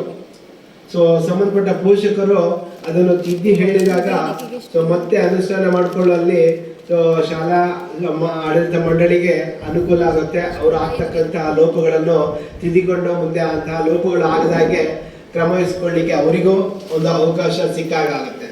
ಸೊ ಇದು ನಾವು ಈ ಒಂದು ಸಭೆಯಲ್ಲಿ ಚರ್ಚೆ ಮಾಡಿಕೊಂಡು ಅದಕ್ಕೆ ಒಂದು ಒಳ್ಳೆಯ ಒಂದು ವೇದಿಕೆಯನ್ನು ಕಂಡುಕೊಳ್ಳುವುದು ಕೂಡ ಬಹಳ ಮುಖ್ಯ ಆಗುತ್ತೆ. ಸೊ ಇದು ಯೋಜನೆ ಬಗ್ಗೆ ಆದರೆ ಇನ್ನೊಂದು ವಿಚಾರ ಏನಂತ ಹೇಳಿದ್ರೆ, ಈ ಸಮಗ್ರ ಶಿಕ್ಷಣ ಯೋಜನೆ ಏನೋ ಅನುಷ್ಠಾನ ಮಾಡ್ತಾ ಇದೆ ಸರ್ಕಾರ. ಪ್ರತಿಯೊಂದು ಹಂತದಲ್ಲಿ ಕೂಡ ಸರ್ಕಾರ ಖರ್ಚು ಮಾಡ್ತಾ ಇದೆ. ಈಗ ಮಕ್ಕಳು ಬೆಳಿಗ್ಗೆ ಬಂದ ಕೂಡಲೇ ಅವರಿಗೆ ಹಾಲು ಕೊಡ್ತದೆ. ಎರಡನೇದಾಗಿ ಮಧ್ಯಾಹ್ನ ಬಿಸಿ ಊಟ ಕೊಡ್ತದೆ. ಮೂರನೇದಾಗಿ ಮಕ್ಕಳಿಗೆ ಸಂಬಂಧಪಟ್ಟ ಹಾಗೆ ಅವರ ಒಂದು ಸಮವಸ್ತ್ರ ಇರ್ಬೋದು ಅಥವಾ ಅವರಿಗೆ ಶೂ ಸಾಕ್ಸಿಗೆ ಸಂಬಂಧಪಟ್ಟ ಹಾಗೆ ಅದಕ್ಕೂ ಕೂಡ ವಿನಿಯೋಗ ಮಾಡುತ್ತೆ. ಸೊ ಇವೆಲ್ಲವನ್ನು ಹಂತ ಹಂತವಾಗಿ ವಿನಿಯೋಗ ಮಾಡುತ್ತೆ. ಆದರೆ ಆ ಮಕ್ಕಳಿಂದ ಕೊನೆಯದಾಗಿ ಈ ಸರ್ಕಾರ ಮಕ್ಕಳಿಂದ ನಿರೀಕ್ಷೆ ಮಾಡುವಂಥದ್ದು ಏನಿದೆ ಅಂತ ಹೇಳಿದ್ರೆ, ಮಕ್ಕಳು ಸೊ ಈ ಒಂದು ಸರ್ಕಾರಿ ಶಾಲೆಯಲ್ಲಿ ವಿದ್ಯಾಭ್ಯಾಸ ಕಲಿತು ಅವರು ಮತ್ತೆ ಹೊರಗಡೆ ಬರುವಾಗ, ಅಂದರೆ 12ನೇ ತರಗತಿ ಪಾಸಾಗಿ ಹೊರಗಡೆ ಬರುವಾಗ ಯಾರು ಈ ಖಾಸಗಿ ಶಾಲೆಗಳಲ್ಲಿ ವಿದ್ಯೆ ಕಲಿತಂತಹ ಮಕ್ಕಳಿದ್ದಾರೆ, ಸೊ ಅವರಿಗೆ ಈ ಸರ್ಕಾರಿ ಶಾಲೆಯಲ್ಲಿ ಕಲಿತಕ್ಕಂಥ ಮಕ್ಕಳು ಸರಿಸಮಾನರಾಗಿ ನಿಲ್ಲಬೇಕು. ಸೊ ಅವರ ವೃತ್ತಿ ಜೀವನವನ್ನು ಆಯ್ಕೆ ಮಾಡಿಕೊಳ್ಳಿಕ್ಕೆ ಅವರು ಕೂಡ ಸ್ವತಂತ್ರರಾಗಿರ್ಬೇಕು ಅನ್ನೋ ಒಂದು ಅಪೇಕ್ಷೆಯನ್ನು ಬಯಸುತ್ತೆ. ಅದೇ ರೀತಿ ಅದರೊಟ್ಟೊಟ್ಟಿಗೆ ಅವರು ಮುಂದೆ ಒಳ್ಳೆ ರೀತಿಯಲ್ಲಿ ಅವರು ತಮ್ಮ ಬಾಳ್ವೆಯನ್ನು ಮಾಡ್ಕೊಂಡು ಹೋಗಬೇಕು. ಅವರು ಯಾವುದೇ ರೀತಿಯಲ್ಲಿ ಸಮಾಜಕ್ಕೆ ಒಂದು ಹೊರೆಯಾಗದೆ ಅವರ ಬದುಕನ್ನು ಅವರು ಕಲ್ಪಿಸಿಕೊಳ್ಳುವಂತ ಆಗ್ಬೇಕು ಅನ್ನೋ ಒಂದು ಅಪೇಕ್ಷೆಯನ್ನು ಮಾತ್ರ ಸರ್ಕಾರ ಬಯಸುತ್ತೆ. ಅದು ಬಿಟ್ಟರೆ ಬೇರೆ ಏನು ಬಯಸಲ್ಲ. ಸೊ ಈ ಒಂದು ನಿಟ್ಟಿನಲ್ಲಿ ಪ್ರತಿಯೊಂದು ಹಂತದಲ್ಲಿ ಮಕ್ಕಳ ಬೆಳವಣಿಗೆಯಲ್ಲಿ ಪೋಷಕರ ಪಾತ್ರ ಕೂಡ ಬಹಳಷ್ಟು ಇದೆ. ಸೊ ಪ್ರತಿಯೊಂದು ಹಂತದಲ್ಲಿ ಈಗ ಪ್ರಾಥಮಿಕ ಶಾಲಾ ಶಿಕ್ಷಣವನ್ನು ಮುಗಿಸಿದ ನಂತರ ಮಕ್ಕಳು ಪ್ರೌಢಶಾಲಾ ಶಿಕ್ಷಣದ ಹಂತಕ್ಕೆ ಬರುವಾಗ ಪ್ರೌಢತೆ ಹಂತದಲ್ಲಿ ಮಕ್ಕಳಲ್ಲಿ ಬದಲಾವಣೆಗಳು ಬಹಳಷ್ಟು ಆಗ್ತಾ ಇರುತ್ತೆ. ಈ ಬದಲಾವಣೆಗಳನ್ನು ಬಹಳ ಹತ್ತಿರದಿಂದ ನೋಡುವವರು ಮಕ್ಕಳ ಪೋಷಕರು. ಸೊ ಈ ಬದಲಾದಂತಹ ವಿಚಾರಗಳನ್ನು ಗಮನಿಸ್ತಿರುವಾಗ ಅವರ ಮಕ್ಕಳಲ್ಲಿ ಅವರಿಗೆ ಗೋಚರ ಆಗುತ್ತೆ. ಅಂದ್ರೆ ನನ್ನ ಮಗನಲ್ಲಿ ಇಂಥ ಒಂದು ವಿಶೇಷ ಆಸಕ್ತಿ ಅವನಿಗೆ ಇದೆ, ಒಂದು ಸಬ್ಜೆಕ್ಟ್ ಬಗ್ಗೆ ಇರ್ಬೋದು, ಬೇರೆ ಒಂದು ಯಾವುದೇ ಒಂದು ಚಟುವಟಿಕೆ ಬಗ್ಗೆ ಒಂದು ವಿಶೇಷ ಆಸಕ್ತಿ ಇದೆ ಅನ್ನೋದನ್ನು ಮಕ್ಕಳ ಪೋಷಕರು ಗಮನಿಸ್ತಾರೆ. ಆ ಗಮನಿಸಿದ ವಿಚಾರವನ್ನು ಅಲ್ಲೇ ಬಿಡುವುದಲ್ಲ, ಅವರು ಮತ್ತೆ ಸಂಬಂಧಪಟ್ಟ ಶಾಲೆಯ ಶಿಕ್ಷಕರಿಗೆ ಅದನ್ನು ತಿಳಿಸಬೇಕು. ಆವಾಗ ಶಾಲಾ ಹಂತದಲ್ಲಿ ಶಿಕ್ಷಕರಿಗೆ ಆ ಮಗುವಿಗೆ ಅಥವಾ ಮಕ್ಕಳಿಗೆ ಯಾವ ರೀತಿ ನಮ್ಮಿಂದ ಆದ ಸಹಾಯವನ್ನು ಕೊಡಬೇಕು, ಅಥವಾ ಆ ಒಂದು ಮಗುವಿನ ವಿಶೇಷ ಅಭಿರುಚಿಗೆ ನಾವು ಯಾವ ರೀತಿ ಪೂರಕವಾದ ಶಿಕ್ಷಣವನ್ನು ಕೊಡಬೇಕು ಅಥವಾ ಪೂರಕವಾದ ತರಬೇತಿಯನ್ನು ಕೊಡಬೇಕು ಅನ್ನೋದ್ರ ಬಗ್ಗೆ ಅವರಿಗೆ ಒಂದು ನಿಲುವು ತಗೊಳ್ಳಿಕ್ಕೆ ಅವಕಾಶ ಆಗುತ್ತೆ. ಸೊ ಇದನ್ನು ಪೋಷಕರು ಮಾಡಬೇಕು. ಆ ಪೋಷಕರು, ಮಕ್ಕಳು ಮತ್ತು ಶಿಕ್ಷಕರು ಈ ಮೂವರ ಒಂದು ಅನ್ಯೋನ್ಯತೆ ಇದ್ದಾಗ ಅದು ಮಕ್ಕಳ ಅಂತಿಮವಾಗಿ ಆ ಮಕ್ಕಳ ಒಂದು ಬೆಳವಣಿಗೆಯಲ್ಲಿ ಅದು ವ್ಯಕ್ತ ಆಗುತ್ತೆ. ಸೊ ಅವರ ಒಂದು ಸರ್ವತೋಮುಖ ಬೆಳವಣಿಗೆ ಆ ಒಂದು ಇದರಲ್ಲಿ ಪ್ರತಿಫಲಿಸುತ್ತೆ. ಆವಾಗ ನಿಜವಾಗ್ಲೂ ಎಲ್ರಿಗೂ ಇದರಿಂದ ಒಂದು ನಿರೀಕ್ಷಿತ ಫಲಿತಾಂಶ ಸಿಗುತ್ತೆ. ಸೊ ಅದರಿಂದ ಮುಂದೆ ಆ ಒಂದು ಏನು ಅವರ ಅಭಿರುಚಿ ಏನಿದೆ ಅದನ್ನು ಹಾಗೆ ಬೆಳೆಸ್ಕೊಂಡು ಹೋದಾಗ ಮುಂದೆ ಅವರ ವೃತ್ತಿ ಜೀವನವನ್ನು ಅವರ ಆಯ್ಕೆ ಮಾಡಿಕೊಳ್ಳುವಾಗ ಅವರೊಂದು ವಿಶೇಷ ಅಭಿರುಚಿ ಏನಿದೆ, ಅವರಲ್ಲಿ ಇರತಕ್ಕಂಥ ಆಸಕ್ತಿ ಅವರನ್ನು ಒಂದು ಒಳ್ಳೆಯ ಮಾರ್ಗದಡಿಯಲ್ಲಿ ಅವರನ್ನು ಮುಂದಕ್ಕೆ ಕೊಂಡೋಗೋದ್ರಲ್ಲಿ ಯಾವುದೇ ರೀತಿಯ ಸಂಶಯ ಇಲ್ಲ. ಸೊ ಆದ ಕಾರಣ ಪ್ರತಿಯೊಂದು ಹಂತದಲ್ಲೂ ಕೂಡ ಅವರವರ ಜವಾಬ್ದಾರಿಯನ್ನು ಅರಿತು ಪೋಷಕರು ಬರೀ ಮಕ್ಕಳನ್ನು ದಾಖಲು ಮಾಡಿದ್ರೆ ಸಾಲದು. ಸೊ ಅವರ ಒಂದು ಎಲ್ಲ ಆಗು ಹೋಗುಗಳಲ್ಲಿ ನಿಮ್ಮ ಒಂದು ಇರುವಿಕೆಯನ್ನು ನೀವು ತೋರ್ಪಡಿಸಬೇಕಾಗುತ್ತೆ. ಸೊ ಇನ್ನೊಂದು ವಿಚಾರ, ಮುಂದಕ್ಕೆ ಹೋಗಿ ಸರ್ಕಾರಿ ಶಾಲೆಯಲ್ಲಿ ಏನೋ ಕಲಿತಕ್ಕಂಥ ಮಕ್ಕಳಿದ್ದಾರೆ. ಈಗ ಸರ್ಕಾರ ನಮಗೆ ಈ ಒಂದು 138 ಪ್ರಶ್ನಾವಳಿಗಳನ್ನು ಕೊಟ್ಟಿದೆ. ಸೊ ಯಾರಿಗೆಲ್ಲ ಕೇಳಬೇಕು ಅಂತ, ಅದರಲ್ಲಿ ಮುಖ್ಯವಾಗಿ ಮಕ್ಕಳ ಒಂದು ಸ್ವಯಂ ರಕ್ಷಣೆ ಇರ್ಬೋದು, ಸೊ ಅವರ ಸುರಕ್ಷತೆ ಬಗ್ಗೆ ಕೂಡ ಕೆಲವೊಂದು ಮಾಹಿತಿಗಳನ್ನು ಸರ್ಕಾರ ಕೇಳುತ್ತೆ. ಸೊ ಅದನ್ನು ಕೂಡ ನಾವು ವರದಿ ಕೊಡಬೇಕಿರುತ್ತೆ. ಸೊ ಅದರಲ್ಲಿ ಮುಖ್ಯವಾಗಿ ವಿದ್ಯಾರ್ಥಿನಿಯರಿಗೆ ಸಂಬಂಧಪಟ್ಟ ಕೆಲವೊಂದು ವಿಚಾರಗಳಿವೆ. ಸೊ ಅದನ್ನು ಪೋಷಕರಲ್ಲಿ ಬಹುಶಃ ನಮ್ಮ ತಂಡದವರು ಬಂದಾಗ ನಿಮ್ಮಲ್ಲಿ ಕೇಳಿದಾಗ ಮನೆ ಭೇಟಿ ಮಾಡಿದಂತಹ ಪೋಷಕರಲ್ಲಿ ನಮ್ಮ ತಂಡದವರು ಕೇಳಿದಾರ ವಿದ್ಯಾರ್ಥಿನಿಯರ ಬಗ್ಗೆ ಸೇಫ್ ಟಚ್ ಮತ್ತು ಅನ್ಸೇಫ್ ಟಚ್ ಬಗ್ಗೆ ನಿಮಗೆ ಮಾಹಿತಿ ಕೊಟ್ಟಿದ್ದಾರಾ? ಸೊ ಎಷ್ಟು ಮಕ್ಕಳ ಮನೆಗೆ ಭೇಟಿ ಕೊಟ್ಟಿದ್ದಾರೆ ತಂಡದವರು? ಪೋಷಕರ ಮನೆ ಭೇಟಿ ಮಾಡಿದವರ? ಯಾರು ಇಲ್ಲಿ ಉಪಸ್ಥಿತರಿಲ್ವಾ? ಬಂದಿದ್ದಾರಾ? ಹೇಳಿ, ಮಾತಾಡಿ, ಇದರಲ್ಲಿ ಏನಿಲ್ಲ. ಓಕೆ, ಸೊ ಮಕ್ಕಳ ಪೋಷಕರಿಗೆ ಅಲ್ಲಿ ಸೇಫ್ ಮತ್ತು ಅನ್ಸೇಫ್ ಟಚ್ ಬಗ್ಗೆ ಮಾಹಿತಿ ಇದೆ. ಸರ್ಕಾರ ಕೂಡ ಅದು ಕೇಳುತ್ತೆ, ವರದಿ ಕೇಳುತ್ತೆ. ಸೊ ಇಲ್ಲಿ ನೀವು ಪೋಷಕರು ಮಾತಾಡಬೇಕು. ಇದು ನಿಮ್ಮ ಮಕ್ಕಳ ಭವಿಷ್ಯಕ್ಕೆ ಸಂಬಂಧಪಟ್ಟ ವಿಚಾರಗಳು. ಇಲ್ಲಿ ಯಾವುದೇ ರೀತಿಯ ನೀವು ಹಿಂಜರಿಕೆ ಮಾಡಿದ್ರೆ ಮತ್ತೆ ನಿಮ್ಮ ಮಕ್ಕಳ ಮೇಲೆ ಅದು ಪರಿಣಾಮ ಬೀರುತ್ತೆ. ಸೊ ಯಾವಾಗಲೂ ನಿಮ್ಮ ಒಂದು ಮಾಹಿತಿ ಕೊಡ್ತಾರೆ. ಸೊ ಅಲ್ಲಿ ಏನ್ ಕೇಳ್ತಾರೆ ಅಂತ ಹೇಳಿದ್ರೆ, ಸೊ ಯಾವ ರೀತಿ ಮಕ್ಕಳನ್ನು ಟಚ್ ಮಾಡಬೇಕು, ಯಾವ ರೀತಿ ಟಚ್ ಮಾಡಬಾರ್ದು ಅನ್ನೋದ್ರ ಬಗ್ಗೆ ಕೂಡ ಅಲ್ಲಿ ನಿಮಗೆ ಮಾಹಿತಿ ಕೊಡ್ತಾರೆ, ಕೊಡಬೇಕಿದೆ. ಶಾಲೆಯಲ್ಲಿ, ಪ್ರತಿಯೊಂದು ಶಾಲೆಯಲ್ಲಿ ಕೂಡ ಕೊಡಬೇಕಿದೆ. ಸೊ ಬರೀ ಹೆಣ್ಣು ಮಕ್ಕಳು ಅಂತಲ್ಲ, ಸೊ ಇವಾಗ ಗಂಡು ಮಕ್ಕಳು ಕೂಡ ಲೈಂಗಿಕ ಶೋಷಣೆಗೆ ಒಳಪಡ್ತಾ ಇದ್ದಾರೆ. ಸೊ ಅವರಿಗೂ ಕೂಡ ಸರಿಯಾದ ಮಾಹಿತಿ ಕೊಡಬೇಕಿದೆ ಶಾಲಾ ಹಂತದಲ್ಲಿ. ಸ್ವಯಂ ರಕ್ಷಣೆ ಇರ್ಬೋದು, ಸೇಫ್ ಟಚ್, ಅನ್ಸೇಫ್ ಟಚ್ ಬಗ್ಗೆ ಕೂಡ ಪ್ರತಿಯೊಂದು ಶಾಲೆಗಳಲ್ಲಿ ಮುಖ್ಯವಾಗಿ ವಿದ್ಯಾರ್ಥಿನಿಯರಿಗೆ ಸಂಬಂಧಪಟ್ಟ ಮಾಹಿತಿಗಳನ್ನು ಕೊಡಬೇಕಿದೆ. ಸೊ ಇಲ್ಲಿ ಏನಾಗುತ್ತೆ, ಕೆಲವೊಂದು ಮಕ್ಕಳಲ್ಲಿ ಆ ಒಂದು ಶೋಷಣೆಗೆ ಒಳಪಟ್ಟ ಮಕ್ಕಳು ಯಾವ ತರ ವರ್ತಿಸ್ತಾರೆ ಅಂತ ಹೇಳಿದ್ರೆ, ಸೊ ಮಕ್ಕಳು ಸೊ ಅವರನ್ನು ಮೂಡಿ ಆಗಿರುವಂಥದ್ದು, ಶಾಲೆಗೆ ಹೋಗ್ಲಿಕ್ಕೆ ಹೆದರುವಂಥದ್ದು ಇರ್ಬೋದು. ಸೊ ಇದರೆಲ್ಲ ಬೇರೆ ಬೇರೆ ಬದಲಾವಣೆಗಳು ಅವರಲ್ಲಿ ಗೋಚರಿಸುತ್ತೆ. ಸೊ ಅದನ್ನು ಅಂದ್ರೆ ಮತ್ತೆ ಅವರು ಒಂಟಿ ಆಗಿರ್ಲಿಕ್ಕೆ ಇಚ್ಛೆ ಪಡ್ತಾರೆ. ಸೊ ಇವೆಲ್ಲ ಒಂದು ವಿಚಾರಗಳು ಏನು ಸೂಚನೆ ಕೊಡುತ್ತೆ ಅಂತ ಹೇಳಿದ್ರೆ, ಏನೋ ಒಂದು ಸಮಸ್ಯೆ ಇದೆ ಅನ್ನೋದ್ರ ಬಗ್ಗೆ ನಿಮಗೆ ಹೆತ್ತವರಿಗೆ ಒಂದು ಸೂಚನೆ ಕೊಡುತ್ತೆ. ಸೊ ಅಂತಹ ಸನ್ನಿವೇಶಗಳು ಬಂದಾಗ ದಯವಿಟ್ಟು ನೀವು ಯಾವುದೇ ಕಾಲಕ್ಷೇಪ ಮಾಡಬೇಡಿ. ಸಂಬಂಧಪಟ್ಟ ಶಿಕ್ಷಕರಿರ್ಬೋದು, ಸೊ ಅವರ ಒಂದು ಗಮನಕ್ಕೆ ತರುವಂಥದ್ದು ಮುಖ್ಯವಾಗಿ ಮಾಡಬೇಕಾಗತ್ತೆ. ಸೊ ಯಾಕಂತ ಹೇಳಿದ್ರೆ, ಸೊ ಅಲ್ಲಿ ಸಮಸ್ಯೆಗಳು ಆದಾಗ ಅದನ್ನು ಮತ್ತೆ ಮುಂದಕ್ಕೆ ಉದ್ದಕ್ಕೆ ಬೆಳೆಸ್ಕೊಂಡಾಗ ಅನಾಹುತಗಳು ಆಗೇ ಹೋಗುತ್ತೆ. ಸೊ ಆವಾಗ ನಾವು ಎಚ್ಚೆತ್ಕೊಂಡು ಏನು ಪ್ರಯೋಜನ ಇರಲ್ಲ. ಸೊ ದಯವಿಟ್ಟು ಅಂತಹ ಸಂದರ್ಭಗಳು ಬರಬಾರ್ದು. ಅಂತ ಬಂದಾಗ ಸೊ ನಿಮ್ಮ ಪೋಷಕರು ಎಚ್ಚೆತ್ಕೊಳ್ಬೇಕಾಗಿರೋದು ಸೊ ಬಹಳಷ್ಟು ಅಗತ್ಯತೆ ಇದೆ.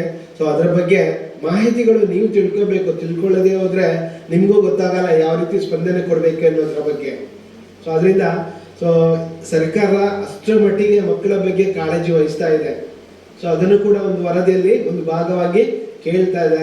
ಸೊ ಎಲ್ಲದರ ಬಗ್ಗೆ ನಾವು ಕೂಡ ಏನು ಪೋಷಕರನ್ನು ಭೇಟಿ ಮಾಡಿದಾಗ ಅವರಲ್ಲಿ ಕೇಳಿದ್ದೇವೆ. ಬಹುಶಃ 2-3 ಕೈ ಎತ್ತಿದ್ರು.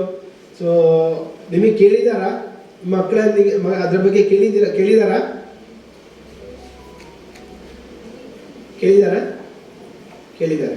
ಸೊ ನೀವು ಕೇಳಿದಾರಲ್ವಾ? ಹೇಳಿ, ಅದನ್ನು ನೇರವಾಗಿ ಹೇಳಿ. ಸೊ ಹೇಳಿದ್ರೆ ಹೇಳಿ, ಕೇಳಿದ್ರೆ ಹೇಳಿ, ಹೇಳದಿದ್ರೆ ಅದನ್ನು ನೇರವಾಗಿ ಹೇಳಿ, ಏನು ತಪ್ಪಿಲ್ಲ. ಸೊ ಅದು ನಮ್ಮ ಫಾಲ್ಟ್ ಇರುತ್ತೆ. ಹೌದು, ಸೊ ನಮ್ಮ ಫಾಲ್ಟ್ ಇರುತ್ತೆ, ನಾವು ತಿದ್ಕೋಬೇಕಾಗುತ್ತೆ. ಸೊ ನಾವು ತಿದ್ಕೊಳ್ಳಿಕ್ಕೆ ರೆಡಿ ಇದ್ದೇವೆ. ನಮ್ದು ಅಲ್ಲಿ ಫಾಲ್ಟ್ ಆಗಿದೆ ಅಂತ ನಾವು ತಿಳ್ಕೋಬೇಕಾಗತ್ತೆ. ಸೊ ಎಲ್ರಿಗೂ ಅರಿವು ಮೂಡಿಸುವಂತ ಜವಾಬ್ದಾರಿ ನಮಗೂ ಇದೆ. ನಾವು ಯಾಕೆ ಈ ಒಂದು ವ್ಯವಸ್ಥೆಯಲ್ಲಿ ಇದೆ ಅಂತ ಹೇಳಿದ್ರೆ, ನಾವು ಜವಾಬ್ದಾರರು ನಿಮ್ಮೊಟ್ಟಿಗೆ, ನಮಗೂ ಅದರ ಜವಾಬ್ದಾರಿ ಇದೆ. ಹಾಗಾಗಿ ಇಲ್ಲಿ ಎಲ್ಲ ವಿಚಾರಗಳು ಸ್ಪಷ್ಟವಾಗಿ ಅಂತಿಮವಾಗಿ ಅದು ಯಾರಿಗೆ ಮುಟ್ಟಬೇಕು ಅದು ಮುಟ್ಟಬೇಕು. ಮುಟ್ಟದೆ ಹೋದ್ರೆ ಅಲ್ಲಿ ಸಮಸ್ಯೆಗಳಾಗೋದಕ್ಕೆ ನಾವೇ ಎಡೆ ಮಾಡಿಕೊಟ್ಟಾಗ ಆಗುತ್ತೆ ಅನ್ನೋದೊಂದು ಸಂದೇಶ ಹೋಗುತ್ತೆ. ಆ ಒಂದು ಕಾರಣಕ್ಕಾಗಿ ಅದನ್ನು ನಾವು ಮುಕ್ತವಾಗಿ ಮಾತಾಡಲಿಕ್ಕೆ ಇರುವಂಥದ್ದು. ಸೊ ಇರಲಿ. ಸೊ ಅಂಥ ಸಮಸ್ಯೆಗಳು ಬಂದಾಗ ನೀವು ಯಾವುದೇ ರೀತಿಯ ಒಂದು ಗೊಂದಲಕ್ಕೆ ಬೀಳದೆ ಸೊ ಸಂಬಂಧಪಟ್ಟವರ ಗಮನಕ್ಕೆ ತನ್ನಿ. ಸೊ ಅದಕ್ಕೆ ತುರ್ತಾಗಿ ಕ್ರಮ ತೆಗೆದುಕೊಳ್ಳಿಕ್ಕೆ ಶಾಲೆಯ ಎಲ್ಲ ಮುಖ್ಯೋಪಾಧ್ಯಾಯರು ಬದ್ಧರಿರ್ತಾರೆ. ಸೊ ಅದವರ ಕರ್ತವ್ಯ ಕೂಡ ಆಗಿರುವಂಥದ್ದು.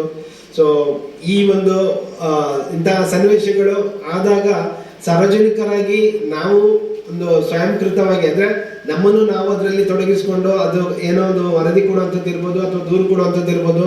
ಸೊ ಅಲ್ಲಿ ನಾವು ನಮ್ಮನ್ನು ತೊಡಗಿಸ್ಕೊಳ್ಬೇಕು. ಯಾಕಂತ ಹೇಳಿದ್ರೆ ಅದೊಂದು ಸಾಮಾಜಿಕವಾಗಿ ನಾವು ಅಲ್ಲಿ ಪಾಲ್ಗೊಂಡು ಆ ಒಂದು ಇದನ್ನು ನಾವು ತೊಡೆದು ಹಾಕ್ಬೇಕಿರುತ್ತೆ. ಸೊ ಅದು ಎಲ್ಲ ಈಗ ಬರೀ ವಿದ್ಯಾರ್ಥಿನಿಯರಲ್ಲ, ಸೊ ನಮ್ಮ ಹುಡುಗರು ಕೂಡ ಸೊ ಲೈಂಗಿಕ ಶೋಷಣೆಗೆ ಒಳಗಾದಂತಹ ಹಲವಾರು ಸನ್ನಿವೇಶಗಳು ಇವೆ. ಬರೀ ಅವರಿಗೆ ಮಾತ್ರ ಅಲ್ಲ. ಸೊ ಎಲ್ರಿಗೆ ಸಂಬಂಧಪಟ್ಟ ವಿಚಾರಗಳು, ವಿದ್ಯಾರ್ಥಿನಿಯರಿಗೆ ಸಂಬಂಧಪಟ್ಟ ವಿಚಾರಗಳು. ಸೊ ಆದ್ರಿಂದ ಸೊ ಇವೆಲ್ಲ ಈ ವಿಚಾರಗಳು ಮೊದಲಾಗಿ ಪೋಷಕರಿಗೆ ಆ ಒಂದು ವಿಚಾರದ ಬಗ್ಗೆ ಅರಿವಾಗಬೇಕು. ಆವಾಗ ಅದನ್ನು ಯಾವ ರೀತಿ ಮಕ್ಕಳಿಗೆ ನೀವು ಹೇಳಬೇಕು, ಸೊ ಅದು ನಿಮ್ಮ ಒಂದು ವಿವೇಚನೆಗೆ ಬಿಟ್ಟಂತ ವಿಚಾರ. ಇವಾಗ ಎಲ್ಲರೂ ಯಾರು ಹಿಂದಿನ ಒಂದು ಇದರಲ್ಲಿ ಇಲ್ಲ, ಎಲ್ಲರೂ ಮಕ್ಕಳನ್ನು ಫ್ರೆಂಡ್ಸ್ ಥರ ನೋಡುವಂಥ ಒಂದು ಪದ್ಧತಿ ಇರುವಂಥದ್ದು. ಸೊ ಯಾವೊಂದು ವಿಚಾರಗಳು ಮುಕ್ತವಾಗಿ ಹಂಚ್ಕೊಳ್ಳಿಕ್ಕೆ ಯಾವುದೇ ರೀತಿಯ ಅಭ್ಯಂತರ ಇರಲ್ಲ. ಮನೆಯಲ್ಲಿ ನೀವು ಅದನ್ನು ಯಾವ ರೀತಿ ಮಕ್ಕಳಿಗೆ ಹೇಳಬೇಕು ಅಂತ ವಿಚಾರಗಳನ್ನು ಅದನ್ನು ನಿಮ್ಮ ವಿವೇಚನೆಗೆ ಬಿಟ್ಟು ಅಂತ ವಿಚಾರಗಳು, ಅದನ್ನು ದಯವಿಟ್ಟು ಅವರಿಗೆ ಹೇಳಿ. ಸೊ ಶಾಲೆಯಲ್ಲಿ ಅದಕ್ಕೋಸ್ಕರ ಮೇಡಮ್ ಹೇಳಿದ್ರು. ಸೊ ಬೇಣೂರಿಂದ ಓಕೆ, ಸೊ ಎಲ್ರಿಗೂ ನಿಮಗೆ ಕೂಡ ತರಬೇತಿ ಕೊಟ್ಟಿದ್ದಾರೆ ಅಂತ ಹೇಳ್ತಾ ಇದ್ದಾರೆ, ಮತ್ತೆ ಮಕ್ಕಳಿಗೂ ಕೂಡ ಕೊಟ್ಟಿದ್ದಾರೆ. ಸೊ ಆದರೆ ನೋಡಿ, ಈ ಥರ ನಾವು ಚರ್ಚೆ ಮಾಡಿದಾಗ ನಿಮ್ಮಿಂದ ಕೆಲವೊಂದು ಮಾಹಿತಿಗಳು ಬಂದಾಗ ನಮಗೇನಾಗುತ್ತೆ, ನಿಮಗೂ ಅದ್ರ ಬಗ್ಗೆ ಮಾಹಿತಿ ಇದೆ ಅಂತ ತಿಳ್ಕೊಳ್ಳಿಕ್ಕೆ ಅವಕಾಶ ಇರುತ್ತೆ. ನೀವು ಅದರ ಬಗ್ಗೆ ಯಾವುದೇ ರೀತಿಯ ಒಂದು ಸ್ಪಂದನೆ ಕೊಡದೆ ಹೋದರೆ ನಾವು ಯಾವ ರೀತಿ ತಿಳ್ಕೋಬೇಕು? ನಿಮಗೆ ವಿಚಾರ ಗೊತ್ತಿಲ್ಲ ಅಂತಲೇ ತಿಳ್ಕೋಬೇಕಲ್ವಾ? ಸೊ ಹಾಗಾಗಿ ಸ್ಪಂದನೆ ಕೊಡೋದನ್ನು ಕಲಿಬೇಕು ನಾವು. ಸೊ ಏನೇ ಇರಲಿ, ಪಾಸಿಟಿವ್ ಇರಲಿ ನೆಗೆಟಿವ್ ಇರಲಿ, ಅದನ್ನು ಹೇಳುವಂಥ ಒಂದು ವ್ಯಕ್ತಪಡಿಸುವಂಥ ಭಾವನೆಯನ್ನು ಬೆಳೆಸ್ಕೊಳ್ಬೇಕು. ಸೊ ಇವಿಷ್ಟು ಯೋಜನೆಗಳ ಬಗ್ಗೆ ಸಾಮಾಜಿಕವಾಗಿ ನಾವು ಏನು ಪ್ರಕ್ರಿಯೆ ಮಾಡ್ತಾ ಇದ್ದೀವಿ, ಸಾಮಾಜಿಕ ಪರಿಶೋಧನೆ, ಅದರ ಬಗ್ಗೆ ಈಗಾಗಲೇ ಹೇಳಿದ್ದೇನೆ. ಮುಖ್ಯವಾಗಿ 3 ವಿಚಾರಗಳ ಬಗ್ಗೆ ಅದರಲ್ಲಿ ಬಹಳಷ್ಟು ಒತ್ತು ಕೊಡ್ತೇವೆ. ಒಂದು ಪಾರದರ್ಶಕತೆ, ಉತ್ತರದಾಯಿತ್ವ, ಜನರ ಸಹಭಾಗಿತ್ವ.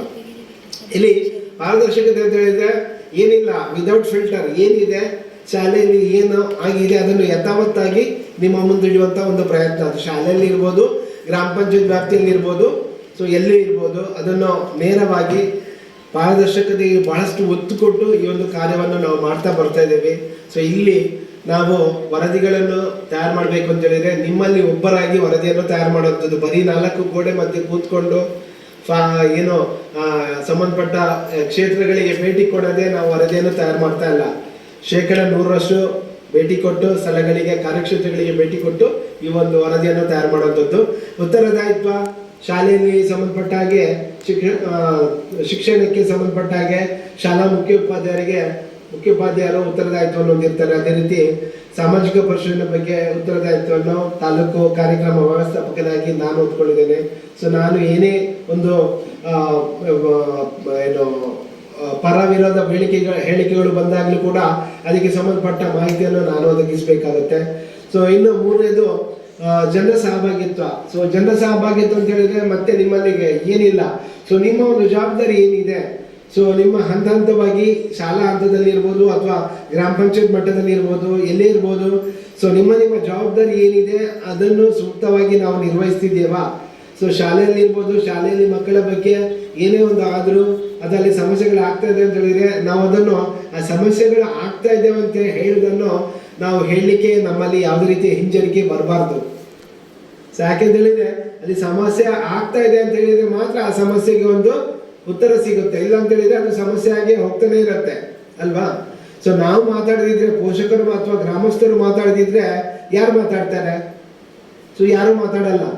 ಸೊ ಹಾಗಾಗಿ ನಮ್ಮ ಜವಾಬ್ದಾರಿ ಇತಿಮಿತಿ ಏನಿದೆ ಆ ಜವಾಬ್ದಾರಿಯನ್ನು ನಾವು ಅರಿತುಕೊಂಡು ನಾವು ಮಾತಾಡಿದಾಗ ಅಲ್ಲಿ ಎಲ್ಲವೂ ಸುಸೂತ್ರವಾಗಿ ಆಗುತ್ತೆ.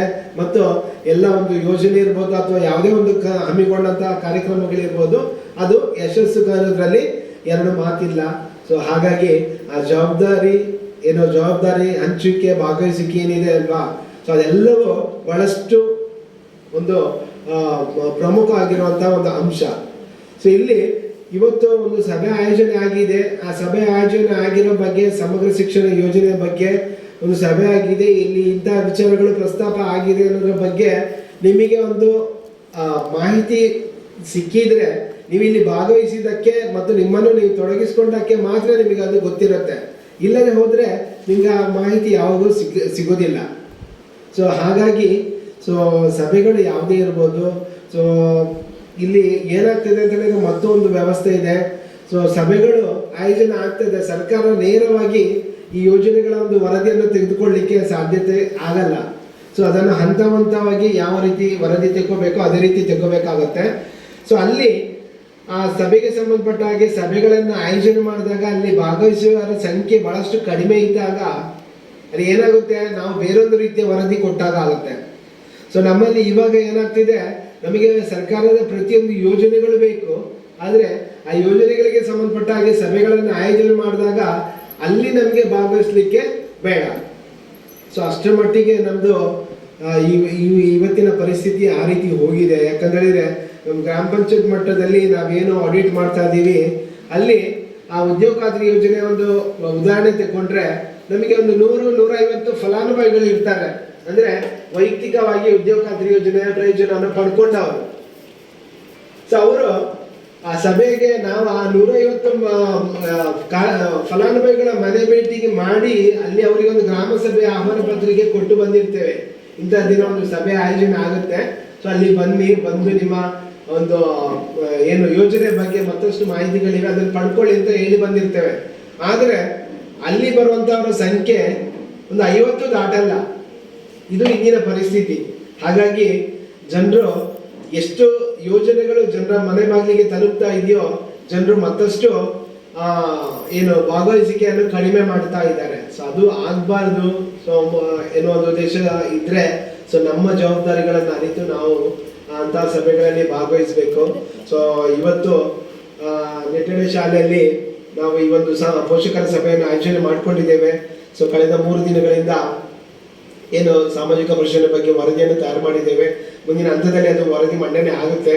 ಸೊ ಆ ವರದಿ ಬಗ್ಗೆ ಮತ್ತೆ ನಿಮಗೆ ಮುಕ್ತ ಅವಕಾಶ ಇದೆ, ಚರ್ಚೆ ಆಗಬೇಕು, ನಿಮ್ಮ ಅಭಿಪ್ರಾಯ ಬೇಕು, ನೀವುಗಳು ಅದರಲ್ಲಿ ಭಾಗವಹಿಸಬೇಕು. ಸೊ ಆ ಭಾಗವಹಿಸಿ ಆ ವರದಿಗೊಂದು ಅನುಮೋದನೆಯನ್ನು ನೀವು ಕೊಡಬೇಕು. ಅವಾಗ ಮಾತ್ರ ಅದಕ್ಕೊಂದು ಪರಿಪೂರ್ಣತೆ ಬರುತ್ತೆ. ಸೊ ದಯವಿಟ್ಟು ನಿಮ್ಮ ಅನಿಸಿಕೆಗಳನ್ನು ಮುಕ್ತವಾಗಿ ಹಂಚ್ಕೊಳ್ಳಿ.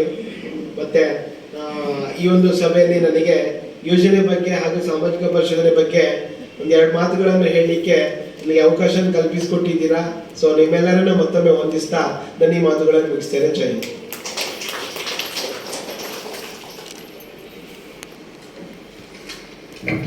ಸಾಮಾಜಿಕ ಪರಿಶೋಧನೆ ಅಂದರೆ ಏನು, ಇದು ಹೇಗೆ ಕಾರ್ಯನಿರ್ವಹಿಸುತ್ತದೆ, ಇದರ ಉದ್ದೇಶಗಳು, ನಿರೀಕ್ಷೆಗಳೇನು, ಇಂದಿನ ಕಾಲಘಟ್ಟದಲ್ಲಿ ಮಕ್ಕಳ, ಪೋಷಕರ ಹಾಗೂ ಶಿಕ್ಷಕರ ಜವಾಬ್ದಾರಿಗಳೇನು ಎಂಬುದನ್ನು ಸವಿವರವಾಗಿ ತಮ್ಮ ಮುಂದೆ ಇಟ್ಟಂತಹ ಸರ್ ಅವರಿಗೆ ಧನ್ಯವಾದಗಳು.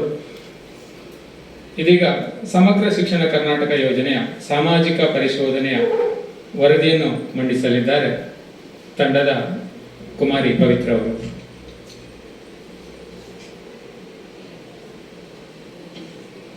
ಎಲ್ಲರಿಗೂ ನಮಸ್ಕಾರ. ಸರ್ಕಾರಿ ಉನ್ನತೀಕರಿಸಿದ ಪ್ರಾಥಮಿಕ ಶಾಲೆ ನಿಟ್ಟಡೆ, ಬೆಳ್ತಂಗಡಿ ತಾಲೂಕು, ವೇಣೂರು ವಲಯ. ಇಲ್ಲಿ ಸಮಗ್ರ ಶಿಕ್ಷಣ ಕರ್ನಾಟಕ ಯೋಜನೆಯ ಸಾಮಾಜಿಕ ಪರಿಶೋಧನಾ ಪಾಲಕರ ಸಭೆಯ ವರದಿ ಸಾರಾಂಶ. ವಿದ್ಯಾರ್ಥಿಗಳಿಗೆ ಸಂಬಂಧಿಸಿದಂತೆ ಸದರಿ ಶಾಲೆಯಲ್ಲಿ 1ರಿಂದ 8ನೇ ತರಗತಿವರೆಗೆ ತರಗತಿಗಳಿದ್ದು 114 ಹುಡುಗರು ಹಾಗೂ 100 ಹುಡುಗಿಯರು, ಒಟ್ಟು 214 ವಿದ್ಯಾರ್ಥಿಗಳು ವಿದ್ಯಾಭ್ಯಾಸ ಪಡೆಯುತ್ತಿದ್ದಾರೆ. ಭೇಟಿಯ ದಿನದಂದು ಶಾಲಾ ದಾಖಲಾತಿಯಲ್ಲಿರುವ ಮಕ್ಕಳ ಸಂಖ್ಯೆಗೆ ಸಂಬಂಧಿಸಿರುವಂತೆ ದಿನಾಂಕ 23/1/2025 ಒಟ್ಟು 208 ಮಕ್ಕಳು ಹಾಜರಾಗಿದ್ದು ಕಂಡುಬಂದಿರುತ್ತದೆ. ಶಾಲೆಯಲ್ಲಿ ಮಕ್ಕಳು ಪಠ್ಯಪುಸ್ತಕಗಳನ್ನು ಹಾಗೂ ಸಮವಸ್ತ್ರಗಳನ್ನು ಪಡೆದಿರುತ್ತಾರೆ. ಮಕ್ಕಳು ವಿದ್ಯಾರ್ಥಿ ವೇತನವನ್ನು ಪಡೆದಿರುತ್ತಾರೆ. ವಿದ್ಯಾರ್ಥಿಗಳ ಸರಾಸರಿ ಹಾಜರಾತಿ 80%ಕ್ಕಿಂತ ಹೆಚ್ಚಿರುವುದು ಕಂಡು ಬಂದಿರುತ್ತದೆ. ಶಾಲೆಗೆ ಬರುವ ಮಾರ್ಗವು ಸುರಕ್ಷಿತವಾಗಿದೆ. ಮಕ್ಕಳನ್ನು ಅವರ ವಯಸ್ಸಿನ ಅನುಗುಣವಾಗಿ ತರಗತಿಗೆ ದಾಖಲಾತಿ ಮಾಡಿಕೊಳ್ಳಲಾಗಿದೆ. ವಿದ್ಯಾರ್ಥಿಗಳು ಶಾಲೆಗೆ ತಡವಾಗಿ ದಾಖಲಾದ ಪ್ರಕರಣ ಕಂಡುಬಂದಿರುವುದಿಲ್ಲ. ಎಲ್ಲ ಅಪೇಕ್ಷಣೀಯ ಮಕ್ಕಳಿಗೆ ವರ್ಗಾವಣೆ ಪ್ರಮಾಣ ಪತ್ರಗಳನ್ನು ನೀಡಲಾಗಿದೆ. ಸೂಕ್ತ ದಾಖಲೆಗಳಿಲ್ಲದ ಕಾರಣ ಶಾಲಾ ದಾಖಲಾತಿಯನ್ನು ನಿರಾಕರಿಸಿದ ಪ್ರಕರಣಗಳು ಕಂಡುಬಂದಿರುವುದಿಲ್ಲ. ಮಕ್ಕಳನ್ನು ಯಾವುದೇ ಲೈಂಗಿಕ ಕಿರುಕುಳಕ್ಕೆ ಒಳಪಡಿಸದೆ ಉತ್ತಮ ರೀತಿಯಲ್ಲಿ ನಡೆಸಿಕೊಳ್ಳುತ್ತಿರುವುದು ಕಂಡುಬಂದಿರುತ್ತದೆ. ಗುರುತಿಸಲ್ಪಟ್ಟ ವಿಶೇಷ ಅಗತ್ಯವುಳ್ಳ 2 ಮಕ್ಕಳು ಶಾಲೆಯಲ್ಲಿ ದಾಖಲಾಗಿರುವುದು ಕಂಡುಬಂದಿರುತ್ತದೆ.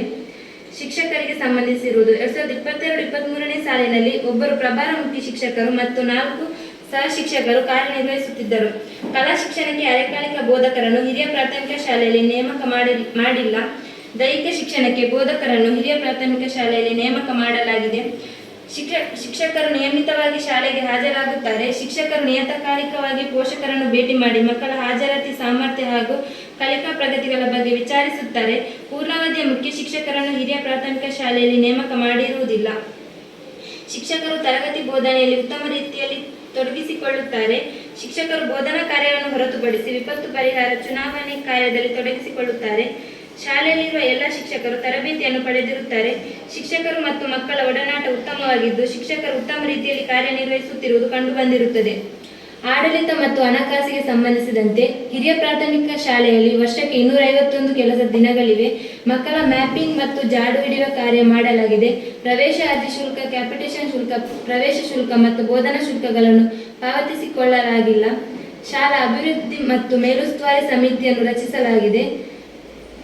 ಎಸ್ಡಿಎಂಸಿ ಸದಸ್ಯರಲ್ಲಿ 4/3 ಸದಸ್ಯರು ಶಾಲೆಯಲ್ಲಿ ವ್ಯಾಸಂಗ ಮಾಡುತ್ತಿರುವ ಮಕ್ಕಳ ಪೋಷಕರಾಗಿದ್ದಾರೆ. ಎಸ್ಡಿಎಂಸಿಯ ಸದಸ್ಯರಲ್ಲಿ ಅರ್ಧದಷ್ಟು ಮಹಿಳೆಯರಾಗಿದ್ದಾರೆ. ಪ್ರತಿ ತಿಂಗಳು ಎಸ್ಡಿಎಂಸಿಯ ಸಭೆಗಳು ನಡೆಯುತ್ತದೆ. ಎಸ್ಡಿಎಂಸಿಯು ಶಾಲಾಭಿವೃದ್ಧಿ ಯೋಜನೆಯನ್ನು ಸಿದ್ಧಪಡಿಸಿದೆ. ಎಸ್ಡಿಎಂಸಿಯು ಶಾಲೆಯ ಮೇಲುಸ್ತುವಾರಿಯನ್ನು ಮಾಡುತ್ತದೆ. ಸದಸ್ಯರಿಗೆ ಅವರು ಎಸ್ಡಿಎಂಸಿಯ ಸದಸ್ಯರೆಂಬ ಅರಿವು ಇದೆ. 2022-23ನೇ ಸಾಲಿನಲ್ಲಿ ಕ್ಷೇತ್ರ ಶಿಕ್ಷಣಾಧಿಕಾರಿಗಳು 2 ಬಾರಿ, ಕ್ಷೇತ್ರ ಸಮನ್ವಯಾಧಿಕಾರಿಗಳು 2 ಬಾರಿ ಹಾಗೂ ಕ್ಲಸ್ಟರ್ ಸಂಪನ್ಮೂಲ ವ್ಯಕ್ತಿಯು 4 ಬಾರಿ ಭೇಟಿ ನೀಡಿರುತ್ತಾರೆ. ಕ್ರೀಡೆ ಮತ್ತು ಗ್ರಂಥಾಲಯಕ್ಕೆ 2022-23ನೇ ಸಾಲಿನಲ್ಲಿ ಯಾವುದೇ ಅನುದಾನ ಬಂದಿರುವುದಿಲ್ಲ. ಶಾಲೆಗೆ ಅನುದಾನ ಬಿಡುಗಡೆಯಾದ ಮತ್ತು ಬಳಕೆಯಾದ ವಿವರ. ಆರಂಭಿಕ ಶುಲ್ಕವು 15,554 ಅನುದಾನ. ಕುಡಿಯುವ ನೀರು ಮತ್ತು ಶೌಚಾಲಯ ನಿರ್ವಹಣೆಗೆ 8,000. ಶೂಸ್ ಸಾಕ್ಸ್ ಅನುದಾನ 51,265. ಶಾಲಾ ಅನುದಾನ 7,500. ಸಾದಿಲ್ವಾರ್ ಅನುದಾನ 7,500. ವಿಶೇಷ ಮಕ್ಕಳ ಅನುದಾನ 1,400. ಬಡ್ಡಿ ಜಮೆ 909. ಹೆಚ್ಚುವರಿ ಮೊತ್ತ ಮರು ಜಮೆ 50. ಖರ್ಚು: ಶೂಸ್ ಸಾಕ್ಸ್ ಖರೀದಿ 51,000. ಬಿಒ ಬಿಆರ್ಸಿ ಮರು ಜಮೆ 1,163. ಕುಡಿಯುವ ನೀರು ಮತ್ತು ಶೌಚಾಲಯ 8,000. ಸಾದಿಲ್ವಾರು ಅನುದಾನದಿಂದ ಖರ್ಚು 7,500. ಶಾಲಾ ಅನುದಾನದ ಖರ್ಚು 7,500. ವಿಶೇಷ ಮಕ್ಕಳ ಅನುದಾನ 1,400. ಅಂತಿಮ ಶುಲ್ಕ 15,615. ಸುರಕ್ಷತೆ ಮತ್ತು ಭದ್ರತೆಗೆ ಸಂಬಂಧಿಸಿದಂತೆ ಶಾಲಾ ಸುರಕ್ಷತಾ ಸಮಿತಿಯನ್ನು ಶಾಲೆಯಲ್ಲಿ ರಚಿಸಲಾಗಿದೆ. ರಾಷ್ಟ್ರೀಯ ವಿಪತ್ತು ನಿರ್ವಹಣಾ ಪ್ರಾಧಿಕಾರವು ಶಾಲಾ ಸುರಕ್ಷತೆ ಮತ್ತು ತುರ್ತು ಪರಿಸ್ಥಿತಿಯ ಸಿದ್ಧತೆಯ ಬಗ್ಗೆ ನೀಡಿರುವ ಮಾರ್ಗಸೂಚಿಗಳನ್ನು ಕಾರ್ಯಗತಗೊಳಿಸಲಾಗಿದೆ. ಶಾಲೆಯಲ್ಲಿ ಪೋಷಕರು ಶಾಲಾ ಸುರಕ್ಷತೆಗೆ ಸಂಬಂಧಿಸಿದಂತೆ ತಿಳಿಸಲು ಸಲಹಾ ಪೆಟ್ಟಿಗೆ ಅಥವಾ ದೂರು ಪೆಟ್ಟಿಗೆ ಇದೆ. ಶಾಲಾ ಸುರಕ್ಷಾ ಪ್ರತಿಜ್ಞೆಯನ್ನು ಶಾಲಾ ಆವರಣದ ಪ್ರಧಾನ ಸ್ಥಳದಲ್ಲಿ ಪ್ರದರ್ಶಿಸಲಾಗಿದೆ. ವಿದ್ಯುತ್ ತಂತಿಗಳನ್ನು ಮತ್ತು ಕೇಬಲ್ಗಳನ್ನು ಸರಿಯಾದ ಅರ್ಥಿಂಗ್ನೊಂದಿಗೆ ಇನ್ಸುಲೇಟ್ ಮಾಡಲಾಗಿದೆ. ಶಾಲೆಯಲ್ಲಿ ಅವಶ್ಯವಿರುವ ಔಷಧಿಗಳು ಮತ್ತು ಪ್ರಥಮ ಚಿಕಿತ್ಸೆ ಪೆಟ್ಟಿಗೆ ಇದೆ. ಅವಶ್ಯವಿದ್ದಾಗ ಅರ್ಹತೆ ಹೊಂದಿರುವ ಸಲಹೆಗಾರರು ಶಾಲೆಗೆ ಬಂದು ಸಲಹೆಗಳನ್ನು ನೀಡುತ್ತಾರೆ. ಶಿಕ್ಷಕರು ವೃತ್ತಿಪರ ಮಾರ್ಗದರ್ಶನ ಮತ್ತು ಸಮಾಲೋಚನೆಯ ಕೌಶಲ್ಯಗಳ ತರಬೇತಿಯನ್ನು ಪಡೆದಿರುತ್ತಾರೆ. ಶಾಲೆಗೆ ಸಂಬಂಧಿಸಿರುವುದು: ಎಲ್ಲ ಹವಾಮಾನದಿಂದ ಸುರಕ್ಷಿತವಾದ ಶಾಲಾ ಕಟ್ಟಡ ಇದ್ದು ಕಿಟಕಿ ಬಾಗಿಲುಗಳು ಸುರಕ್ಷಿತವಾಗಿಲ್ಲ. ಸಾಕಷ್ಟು ತರಗತಿ ಕೊಠಡಿಗಳಿಲ್ಲ. ಸಹ ಶಿಕ್ಷಕರಿಗೆ ಕೊಠಡಿ ಇದ್ದು ತರಗತಿ ಕೊಠಡಿಯನ್ನೇ ಮುಖ್ಯ ಶಿಕ್ಷಕರ ಕೊಠಡಿಯನ್ನಾಗಿ ಪರಿವರ್ತಿಸಲಾಗಿದೆ. ಪ್ರತ್ಯೇಕ ಸಂಗ್ರಹಣಾ ಕೊಠಡಿ ಇರುವುದಿಲ್ಲ. ಬಾಲಕ ಮತ್ತು ಬಾಲಕಿಯರಿಗೆ ಶೌಚಾಲಯದ ವ್ಯವಸ್ಥೆ ಇದ್ದು ಸಾಕಷ್ಟು ಶೌಚಾಲಯದ ಘಟಕಗಳು ಇರುವುದಿಲ್ಲ. ಶೌಚಾಲಯದಲ್ಲಿ ನೀರಿನ ವ್ಯವಸ್ಥೆ ಇದೆ. ವಿಶೇಷ ಚೇತನ ಮಕ್ಕಳು ಬಳಸುವಂತಹ ಶೌಚಾಲಯದ ವ್ಯವಸ್ಥೆ ಇರುತ್ತದೆ. ಕುಡಿಯುವ ನೀರಿನ ಗುಣಮಟ್ಟ ಉತ್ತಮವಾಗಿರುತ್ತದೆ. ಶಾಲೆಗೆ ವಿದ್ಯುತ್ ಸಂಪರ್ಕವಿದ್ದು ಎಲ್ಲ ಕೊಠಡಿಗಳಲ್ಲಿ ವಿದ್ಯುತ್ ಕಾರ್ಯನಿರ್ವಹಿಸುತ್ತದೆ. ಶಾಲಾ ಆವರಣದಲ್ಲಿ ಆಟದ ಮೈದಾನ ಇಲ್ಲದಿರುವುದು ಕಂಡುಬಂದಿರುತ್ತದೆ. ಭಾಗಶಃ ಒಂದು ಕಡೆ ಕಾಂಪೌಂಡ್ ಗೋಡೆ ಇದೆ. ಶಾಲೆಯು ಗ್ರಂಥಾಲಯವನ್ನು ಹೊಂದಿದೆ. ಗ್ರಂಥಾಲಯಕ್ಕಾಗಿ ಪ್ರತ್ಯೇಕ ಕೊಠಡಿ ಇರುವುದಿಲ್ಲ. ಗ್ರಂಥಾಲಯದಲ್ಲಿ ನಿಯತಕಾಲಿಕೆಗಳು, ಕಥೆ ಪುಸ್ತಕಗಳು ಮತ್ತು ಎಲ್ಲ ವಿಷಯದ ಪುಸ್ತಕಗಳಿವೆ. ಗ್ರಂಥಾಲಯದ ಪುಸ್ತಕಗಳ ಹಂಚಿಕೆ ವಹಿಯನ್ನು ನಿರ್ವಹಿಸಲಾಗಿದೆ. ಕ್ರೀಡಾ ಸಾಮಗ್ರಿಗಳು ಶಾಲೆಯಲ್ಲಿದ್ದು ಮಕ್ಕಳಿಗೆ ನೀಡಲಾಗುತ್ತಿದೆ. ಪ್ರತಿ ತರಗತಿಯಲ್ಲಿ ಬೋಧನಾ ಕಲಿಕಾ ಸಾಮಗ್ರಿಗಳು ಲಭ್ಯವಿದೆ ಮತ್ತು ತರಗತಿಗಳಲ್ಲಿ ಬಳಸಲಾಗುತ್ತಿದೆ. ಡಿಜಿಟಲ್ ಮೂಲಸೌಕರ್ಯಗಳು ಲಭ್ಯವಿದೆ. ಬ್ಯಾಗ್ ರಹಿತ ದಿನವನ್ನು ತಿಂಗಳ 3ನೇ ಶನಿವಾರದಂದು ಆಚರಿಸಿಕೊಳ್ಳುತ್ತಾರೆ. ಪ್ರಯೋಗಕ್ಕೆ ಸಂಬಂಧಿಸಿದ ಸಾಮಗ್ರಿಗಳು ಲಭ್ಯವಿದ್ದು ಪ್ರತ್ಯೇಕ ಪ್ರಯೋಗಾಲಯ ಕೊಠಡಿ ಇರುವುದಿಲ್ಲ. ವಿಜ್ಞಾನ ಮತ್ತು ಗಣಿತಕ್ಕೆ ಸಂಬಂಧಿಸಿದ ಕಿಟ್ಗಳು ಲಭ್ಯವಿದ್ದು ತರಗತಿಗಳಲ್ಲಿ ಬಳಸಲಾಗುತ್ತಿದೆ. ಸ್ವಯಂ ರಕ್ಷಣೆಯ ಬಗ್ಗೆ ವಿದ್ಯಾರ್ಥಿನಿಯರಿಗೆ ತರಬೇತಿಯನ್ನು ನೀಡಲಾಗಿದೆ. ತರಗತಿ ನೀಡಲಾಗಿಲ್ಲ. ಶಾಲೆಯಲ್ಲಿ ಒಣ ಕಸವನ್ನು ಪಂಚಾಯತ್ ಘನತ್ಯಾಜ್ಯ ಘಟಕದಿಂದ ವಿಲೇವಾರಿ ಮಾಡುತ್ತಿದ್ದು ಹಸಿ ಕಸವನ್ನು ತೆಂಗಿನ ಗಿಡದ ಬುಡಕ್ಕೆ ಹಾಗೂ ದ್ರವ ತ್ಯಾಜ್ಯವನ್ನು ಇಂಗುಗುಂಡಿಗೆ ಹರಿಸಿ ವಿಲೇವಾರಿ ಮಾಡುತ್ತಿರುವುದು ಕಂಡುಬಂದಿರುತ್ತದೆ. ಮಹಾತ್ಮ ಗಾಂಧಿ ನರೇಗಾ ಯೋಜನೆಯಿಂದ ಶಾಲಾ ಶೌಚಾಲಯ ನಿರ್ಮಿಸಿರುವುದು ಕಂಡುಬಂದಿರುತ್ತದೆ. Thank you.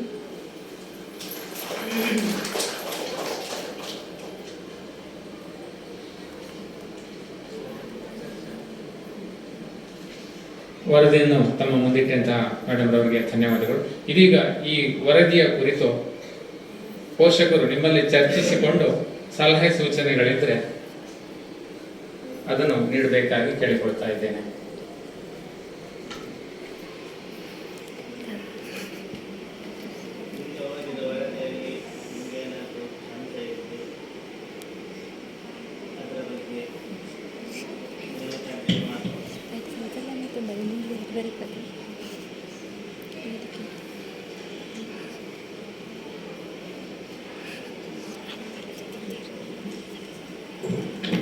ನಮಗೆ ಸಾಲಕ್ಕೆ ಬೇಕಾದಷ್ಟು ಕೊಟ್ಟರೇ ಇಲ್ಲ. ಇದು ನಿಮ್ಮ ಶಿಕ್ಷಣ ಇಲಾಖೆ ನಮಗೆ ಕೊಡಬೇಕು.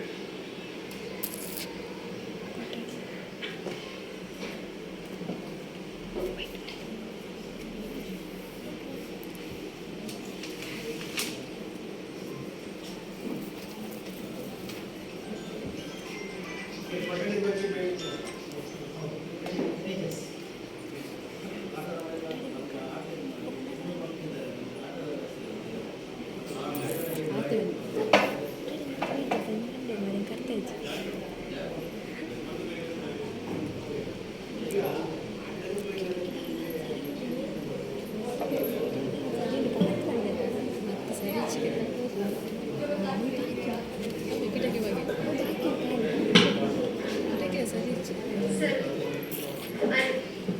ಶಾಲೆಗೆ ಹೌದು, ಅದು ಗಾಡಿಯವರಿಗೆ ಬರುವಾಗ ಗೊತ್ತಾಗ್ತದೆ. ಸ್ಕೂಲ್ ಝೋನ್ ಅಂತ ಒಂದು ಬೋರ್ಡ್ ಇದ್ರೆ ಅನುಕೂಲ ಆಗ್ತದೆ ಸರ್. ಮತ್ತೆ ಇನ್ನೊಂದು ಪ್ಲಾನ್ ಅಲ್ಲಿ ಇದ್ದೇವೆ, ಅಂದ್ರೆ ಮಾರ್ಗದಲ್ಲಿ ಹಂಸ ಎಂತ ಇಲ್ಲ ಸರ್. ಬರುವಾಗ ಡೈರೆಕ್ಟ್ ಸ್ಪೀಡ್ ಆಗಿ ಬರ್ತಾರೆ, ಮಕ್ಕಳು ದಾಟುವಾಗ ಅವರಿಗೆ ಗೊತ್ತಾಗುದಿಲ್ಲ. ಅದು ನಿಮ್ಮ ಅಂಡರಲ್ಲಿ ಮಾಡ್ಲಿಕ್ಕೆ ಆಗ್ತದ ಅಥವಾ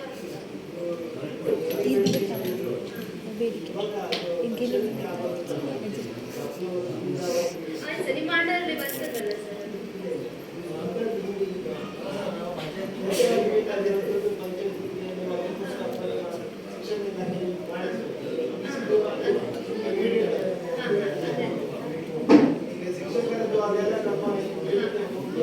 ನಿಮ್ಮ ಕಡೆಯಿಂದ ಒಂದು ಲೆಟರ್ ಕೊಡ್ಬೋದು ಸರ್ ನಮ್ಗಂದ್ರೆ ಸ್ಕೂಲಿಗೋಸ್ಕರ ಹೀಗೆ ಹಂಪ್ ಮಾಡಿಸ್ಬೇಕಂತ ನಮ್ಮ ಪಂಚಾಯತಿಗೆ ಇದು ಕೊಡುವಾಗ ನಮಗೊಂದು ಡಾಕ್ಯುಮೆಂಟ್ಸ್ ಅಂತ ಬೇಕಲ್ಲ ಸರ್?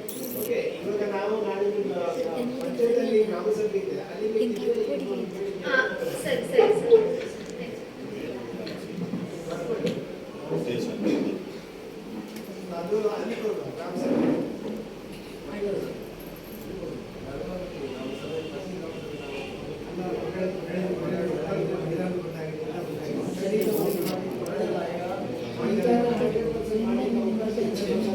ರಸ್ತೆಯಲ್ಲಿ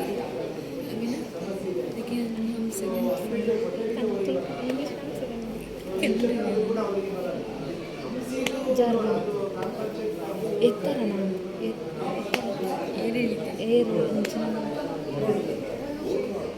ಏರು ಮುನ್ಸಿಪಾಲಿಟಿ ಅತ್ತಂಡ ಹೆಸರು ಕಾಣ್ತಿರುವಾಕೆ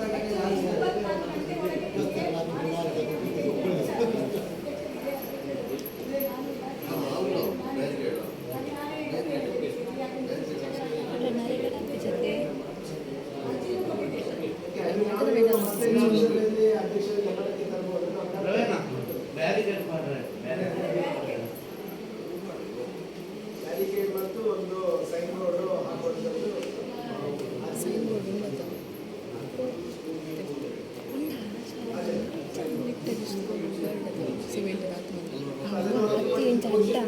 ಬಣ್ಣಗೆ ಸಾಧಿಸಿ ತೋಜಾರ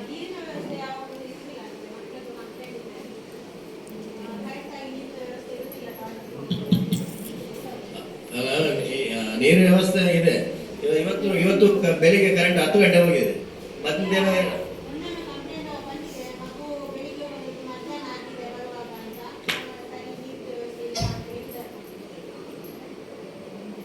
ಒಳ್ಳೆ ಬೇಡಿಕೆ. ಸೊ ಅದಕ್ಕೆ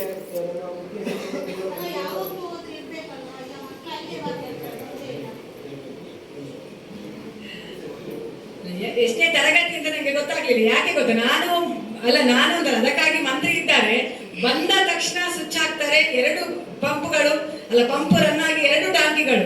ನನಗೆ ನೀರಿಲ್ಲ ಅಂತ ನನ್ನ ಗಮನಕ್ಕೆ, ಆಕ್ಚುಲಿ ನಮ್ಗೆ ನೀರಿಲ್ಲ ಅಂದ ತಕ್ಷಣ ನಾವು ದೊಡ್ಡ ಮಕ್ಕಳನ್ನು ಕರೆದು ಅಲ್ಲಿ ಬಕೆಟ್ ಅಲ್ಲಿ ನೀರಿಡಿಸ್ತೇವೆ. ನನಗೆ ಇದು ಯಾವ ತರಗತಿ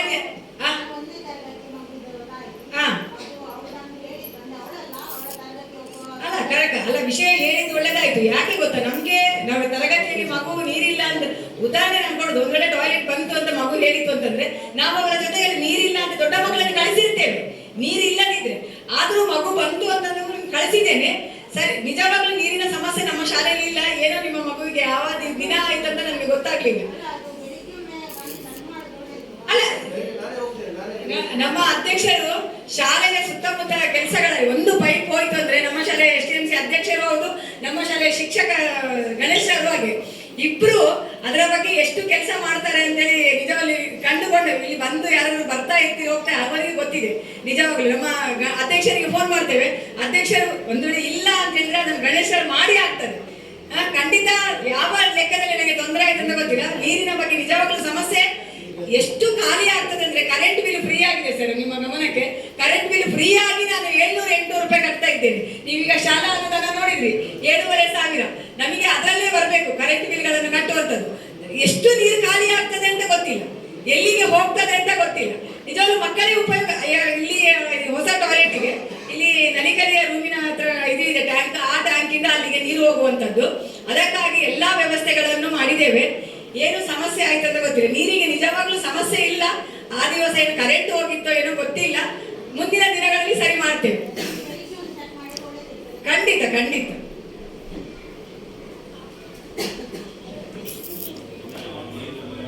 ಓಕೆ, ಇವಾಗ ಸಂಬಂಧಪಟ್ಟ ಮುಖ್ಯ ಶಿಕ್ಷಕರು ಅದ್ರ ಬಗ್ಗೆ ಸೂಕ್ತ ಮಾಹಿತಿ ಕೊಟ್ಟಿದ್ದಾರೆ. ಸೊ ಸಮಸ್ಯೆ ಆಗಿದ್ರೆ ಅದಕ್ಕೆ ವಿಷಾದ ಕೂಡ ವ್ಯಕ್ತಪಡಿಸಿದ್ದಾರೆ. ಮುಂದೆ ಆಗದಾಗೆ ನೋಡ್ಕೋತೀವಿ ಅಂತ ಹೇಳಿದ್ದಾರೆ. ಓಕೆನಾ? ಬೇರೆ ಏನಾದ್ರೂ ಇದ್ರೆ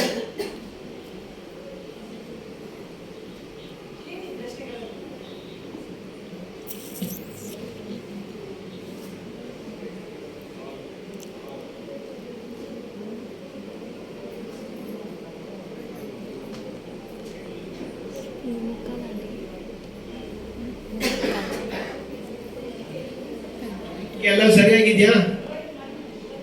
ಕರೆಕ್ಟ್ ಇದೆಯಾ? ಒಪ್ಪಿಗೆ ಇದೆ? ಈ ಸೈಡ್ ಒಪ್ಪಿಗೆ ಇದೆಯಾ? ವರದಿ ಬಗ್ಗೆ ಏನು ಸಮಸ್ಯೆ ಇಲ್ಲ, ಸರಿ ಸರಿ ಇದೆ ಅಂತ ಒಪ್ಕೋತೀರಾ? ಸಲಹೆ ಸೂಚನೆಗಳಾದ್ರೂ ಇರಬಹುದು, ಏನಾದ್ರೂ ಹೊಸದಾಗಿ ಇದ್ರೆ ಹೇಳಿ, ಅದನ್ನು ವ್ಯಕ್ತಪಡಿಸ್ಕೊಳ್ಳಿ.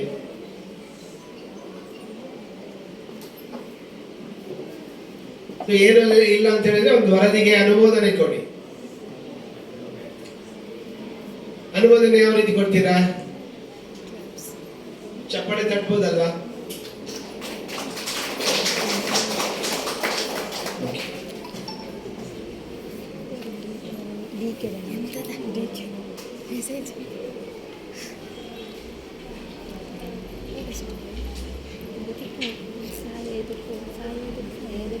ಮುಖ್ಯ ಶಿಕ್ಷಕರಾಗಿ SDMC ಅಧ್ಯಕ್ಷರಿಂದ ಮಾತು.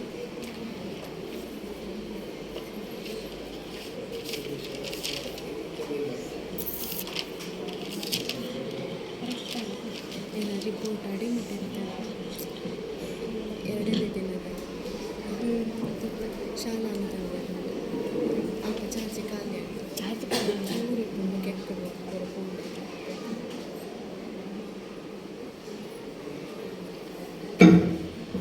ವೇದಿಕೆಯ ಮೇಲಿರುವ ಸಾಮಾಜಿಕ ಲೆಕ್ಕ ಪರಿಶೋಧನೆ ಮುಖ್ಯಸ್ಥರೇ ಹಾಗೂ ಶಾಲೆಯ ಮುಖ್ಯ ಶಿಕ್ಷಕರೇ ಹಾಗೂ SDMC ಸದಸ್ಯರೇ, ಇವತ್ತು ನಮ್ಮ ಶಾಲೆಯಲ್ಲಿ ಲೆಕ್ಕ ಪರಿಶೋಧನೆ ಅಂತ ಒಂದು ಕಾರ್ಯಕ್ರಮ ಹಮ್ಮಿಕೊಂಡಿದೆ. ಅದು ಕಾರ್ಯಕ್ರಮ ನಿಜವಾಗ್ಲೂ ನಾವು ಹಮ್ಮಿಕೊಂಡಿದ್ದಲ್ಲ, ಅವರು ಸರ್ಕಾರದಿಂದ ಬಂದವಂತ ಅವರು. ಈ ಕಾರ್ಯಕ್ರಮಕ್ಕೆ 3 ದಿನ ಮೊದಲೇ ನಮ್ಮ 2-2 ಮೇಡಮ್ ಬಂದಿದ್ರು. ಬೆಳಿಗ್ಗೆ 9 ಗಂಟೆ ಬಂದರೆ ಸಂಜೆ 4:15 ಸ್ಕೂಲ್ ಬಿಡುವ ಹೊತ್ತಲ್ಲಿ ಅವರು ಮರಳಿ ಹೋಗ್ತಾರೆ. ಅದೇ ಒಂದು ದಿನ ಅವ್ರ ಜೊತೆ ನಾನು ಹೋಗಿದ್ದೆ, ಒಂದು 40-50 ಮನೆಗೆ ನಾನು ಹೋಗಿದ್ದೇನೆ. ಬಹಳ ಉತ್ತಮವಾದ ಒಂದು ಕೆಲಸ. ಶಾಲೆಗೆ ಇಂಥ ಒಂದು ಭೇಟಿ ಆಗ್ತಾ ಇದ್ರೆ ನಮಗೂ ಒಂದು ಹೆಮ್ಮೆ ಇರುತ್ತದೆ. ಇಂಥ ಕಾರ್ಯಕ್ರಮ ನೀವು ವರ್ಷಕ್ಕೆ ಒಂದ್ಸಲ ನೀವು ಹಮ್ಮಿಕೊಳ್ತಾ ಇದ್ರೆ ನಮ್ಮ ಸರ್ಕಾರಿ ಶಾಲೆ ಒಲಿಬಹುದು ಅಂತ ಹೇಳ್ಬೋದು. ಯಾಕೆಂದ್ರೆ ಸರ್ಕಾರಿ ಶಾಲೆ ಅಂದ್ರೆ ಎಲ್ಲರೂ ಒಂದು ಕೀಳು ಮಟ್ಟದಲ್ಲಿ ನೋಡ್ತಾರೆ. ನಿಜವಾಗ್ಲೂ ಕಲಿಬೇಕಾದ್ರೆ, ವಿದ್ಯಾಭ್ಯಾಸ ಬೇಕಾದ್ರೆ ಸರ್ಕಾರಿ ಶಾಲೆಯಲ್ಲಿ ಉತ್ತಮ ಶಿಕ್ಷಕರು ಇದ್ದಾರೆ, ಶಿಕ್ಷಣ ಕೊಡ್ತಾರೆ. ಬಹುಶಃ ನಮ್ಮ ಶಾಲೆಯಲ್ಲಿ ನಾನು ಉಪಾಧ್ಯಕ್ಷನಾಗಿ ಬರುವಾಗ 160 ಮಕ್ಕಳಿದ್ರು, ಇವಾಗ 214 ಮಕ್ಕಳಿದ್ದಾರೆ. ನಮಗೆ ತುಂಬ ಹೆಮ್ಮೆ ಇದೆ. ಇನ್ನು ನಮಗೆ ಮೂಲಭೂತ ಸೌಕರ್ಯ ಅಂದರೆ ನಮಗೆ ಆಟದ ಮೈದಾನ ಒಂದು ಬೇಕು, ಕೊಠಡಿ, ಆಂಗ್ಲ ಮಾಧ್ಯಮ ಶಾಲೆ ಇರುವುದರಿಂದ NST 1ರಿಂದ 5 ತನಕ ಬರುತ್ತೆ. ಇನ್ನು ಕೊಠಡಿ ಸಮಸ್ಯೆ ತುಂಬ ಇದೆ, ಶಿಕ್ಷಕರ ಕೊರತೆ ನಮಗಿದೆ. ನಾನು ಬರುವಾಗ 10ಕ್ಕೆ 10 ಶಿಕ್ಷಕರಿದ್ದರು, ಈಗ 6 ಜನ ಇದ್ದಾರೆ. ಅದರಲ್ಲಿ 2 ಗೆಸ್ಟ್ ಇದ್ದಾರೆ. SDMCಯಲ್ಲಿ 2 ಜನ ಇದ್ದಾರೆ. ಬಹುಶಃ ಇನ್ನು ಮುಂದಕ್ಕೆ ನಮಗೆ ನಿಮ್ಮ ಇವತ್ತು ಬಂದಂತ ನೋಡಲ್ ಅವರು ನಮ್ಮ ಒಂದು ಬೇಡಿಕೆಯನ್ನು ನೀವು ಈಡೇರಿಸಿದ ನಮಗೊಂದು ಭರವಸೆ ಇದೆ. ಒಂದು ಆಟದ ಮೈದಾನ, ಕೊಠಡಿ ಮತ್ತೆ ನಮಗೆ ಮೂಲಭೂತ ಸೌಕರ್ಯ ಟಾಯ್ಲೆಟ್ ಇನ್ನೂ ನಮಗೆ ತುಂಬಾ ಕೊರತೆ ಇದೆ. ಆರು ಟಾಯ್ಲೆಟ್ ಇರೋದು, ಇನ್ನೊಂದು 4 ಟಾಯ್ಲೆಟ್ ಬೇಕಾಗುತ್ತೆ. ಇದನ್ನು ನಿಮ್ಮ ಹತ್ರ ನಾನು ಬೇಡಿಕೆ ಇಡ್ತೇನೆ, ಜಾಸ್ತಿ ಮಾತಾಡ್ಲಿಕ್ಕೆ ಹೋಗಲ್ಲ. ಜೈ ಹಿಂದ್, ಜೈ ಹಿಂದ್ ಕರ್ನಾಟಕ ಮಾತು.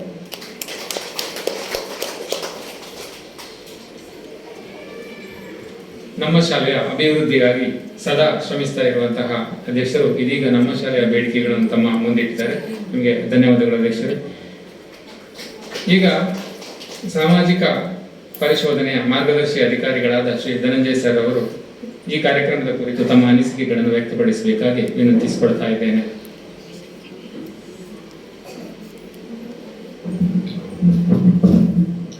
ಎಲ್ಲರಿಗೂ ನಮಸ್ಕಾರ. ಈ ಸಾಮಾಜಿಕ ಲೆಕ್ಕ ಪರಿಶೋಧನೆ ಅಂತ ಹೇಳಿದರೆ ಸರ್ಕಾರದ ಒಂದು ಯೋಜನೆ.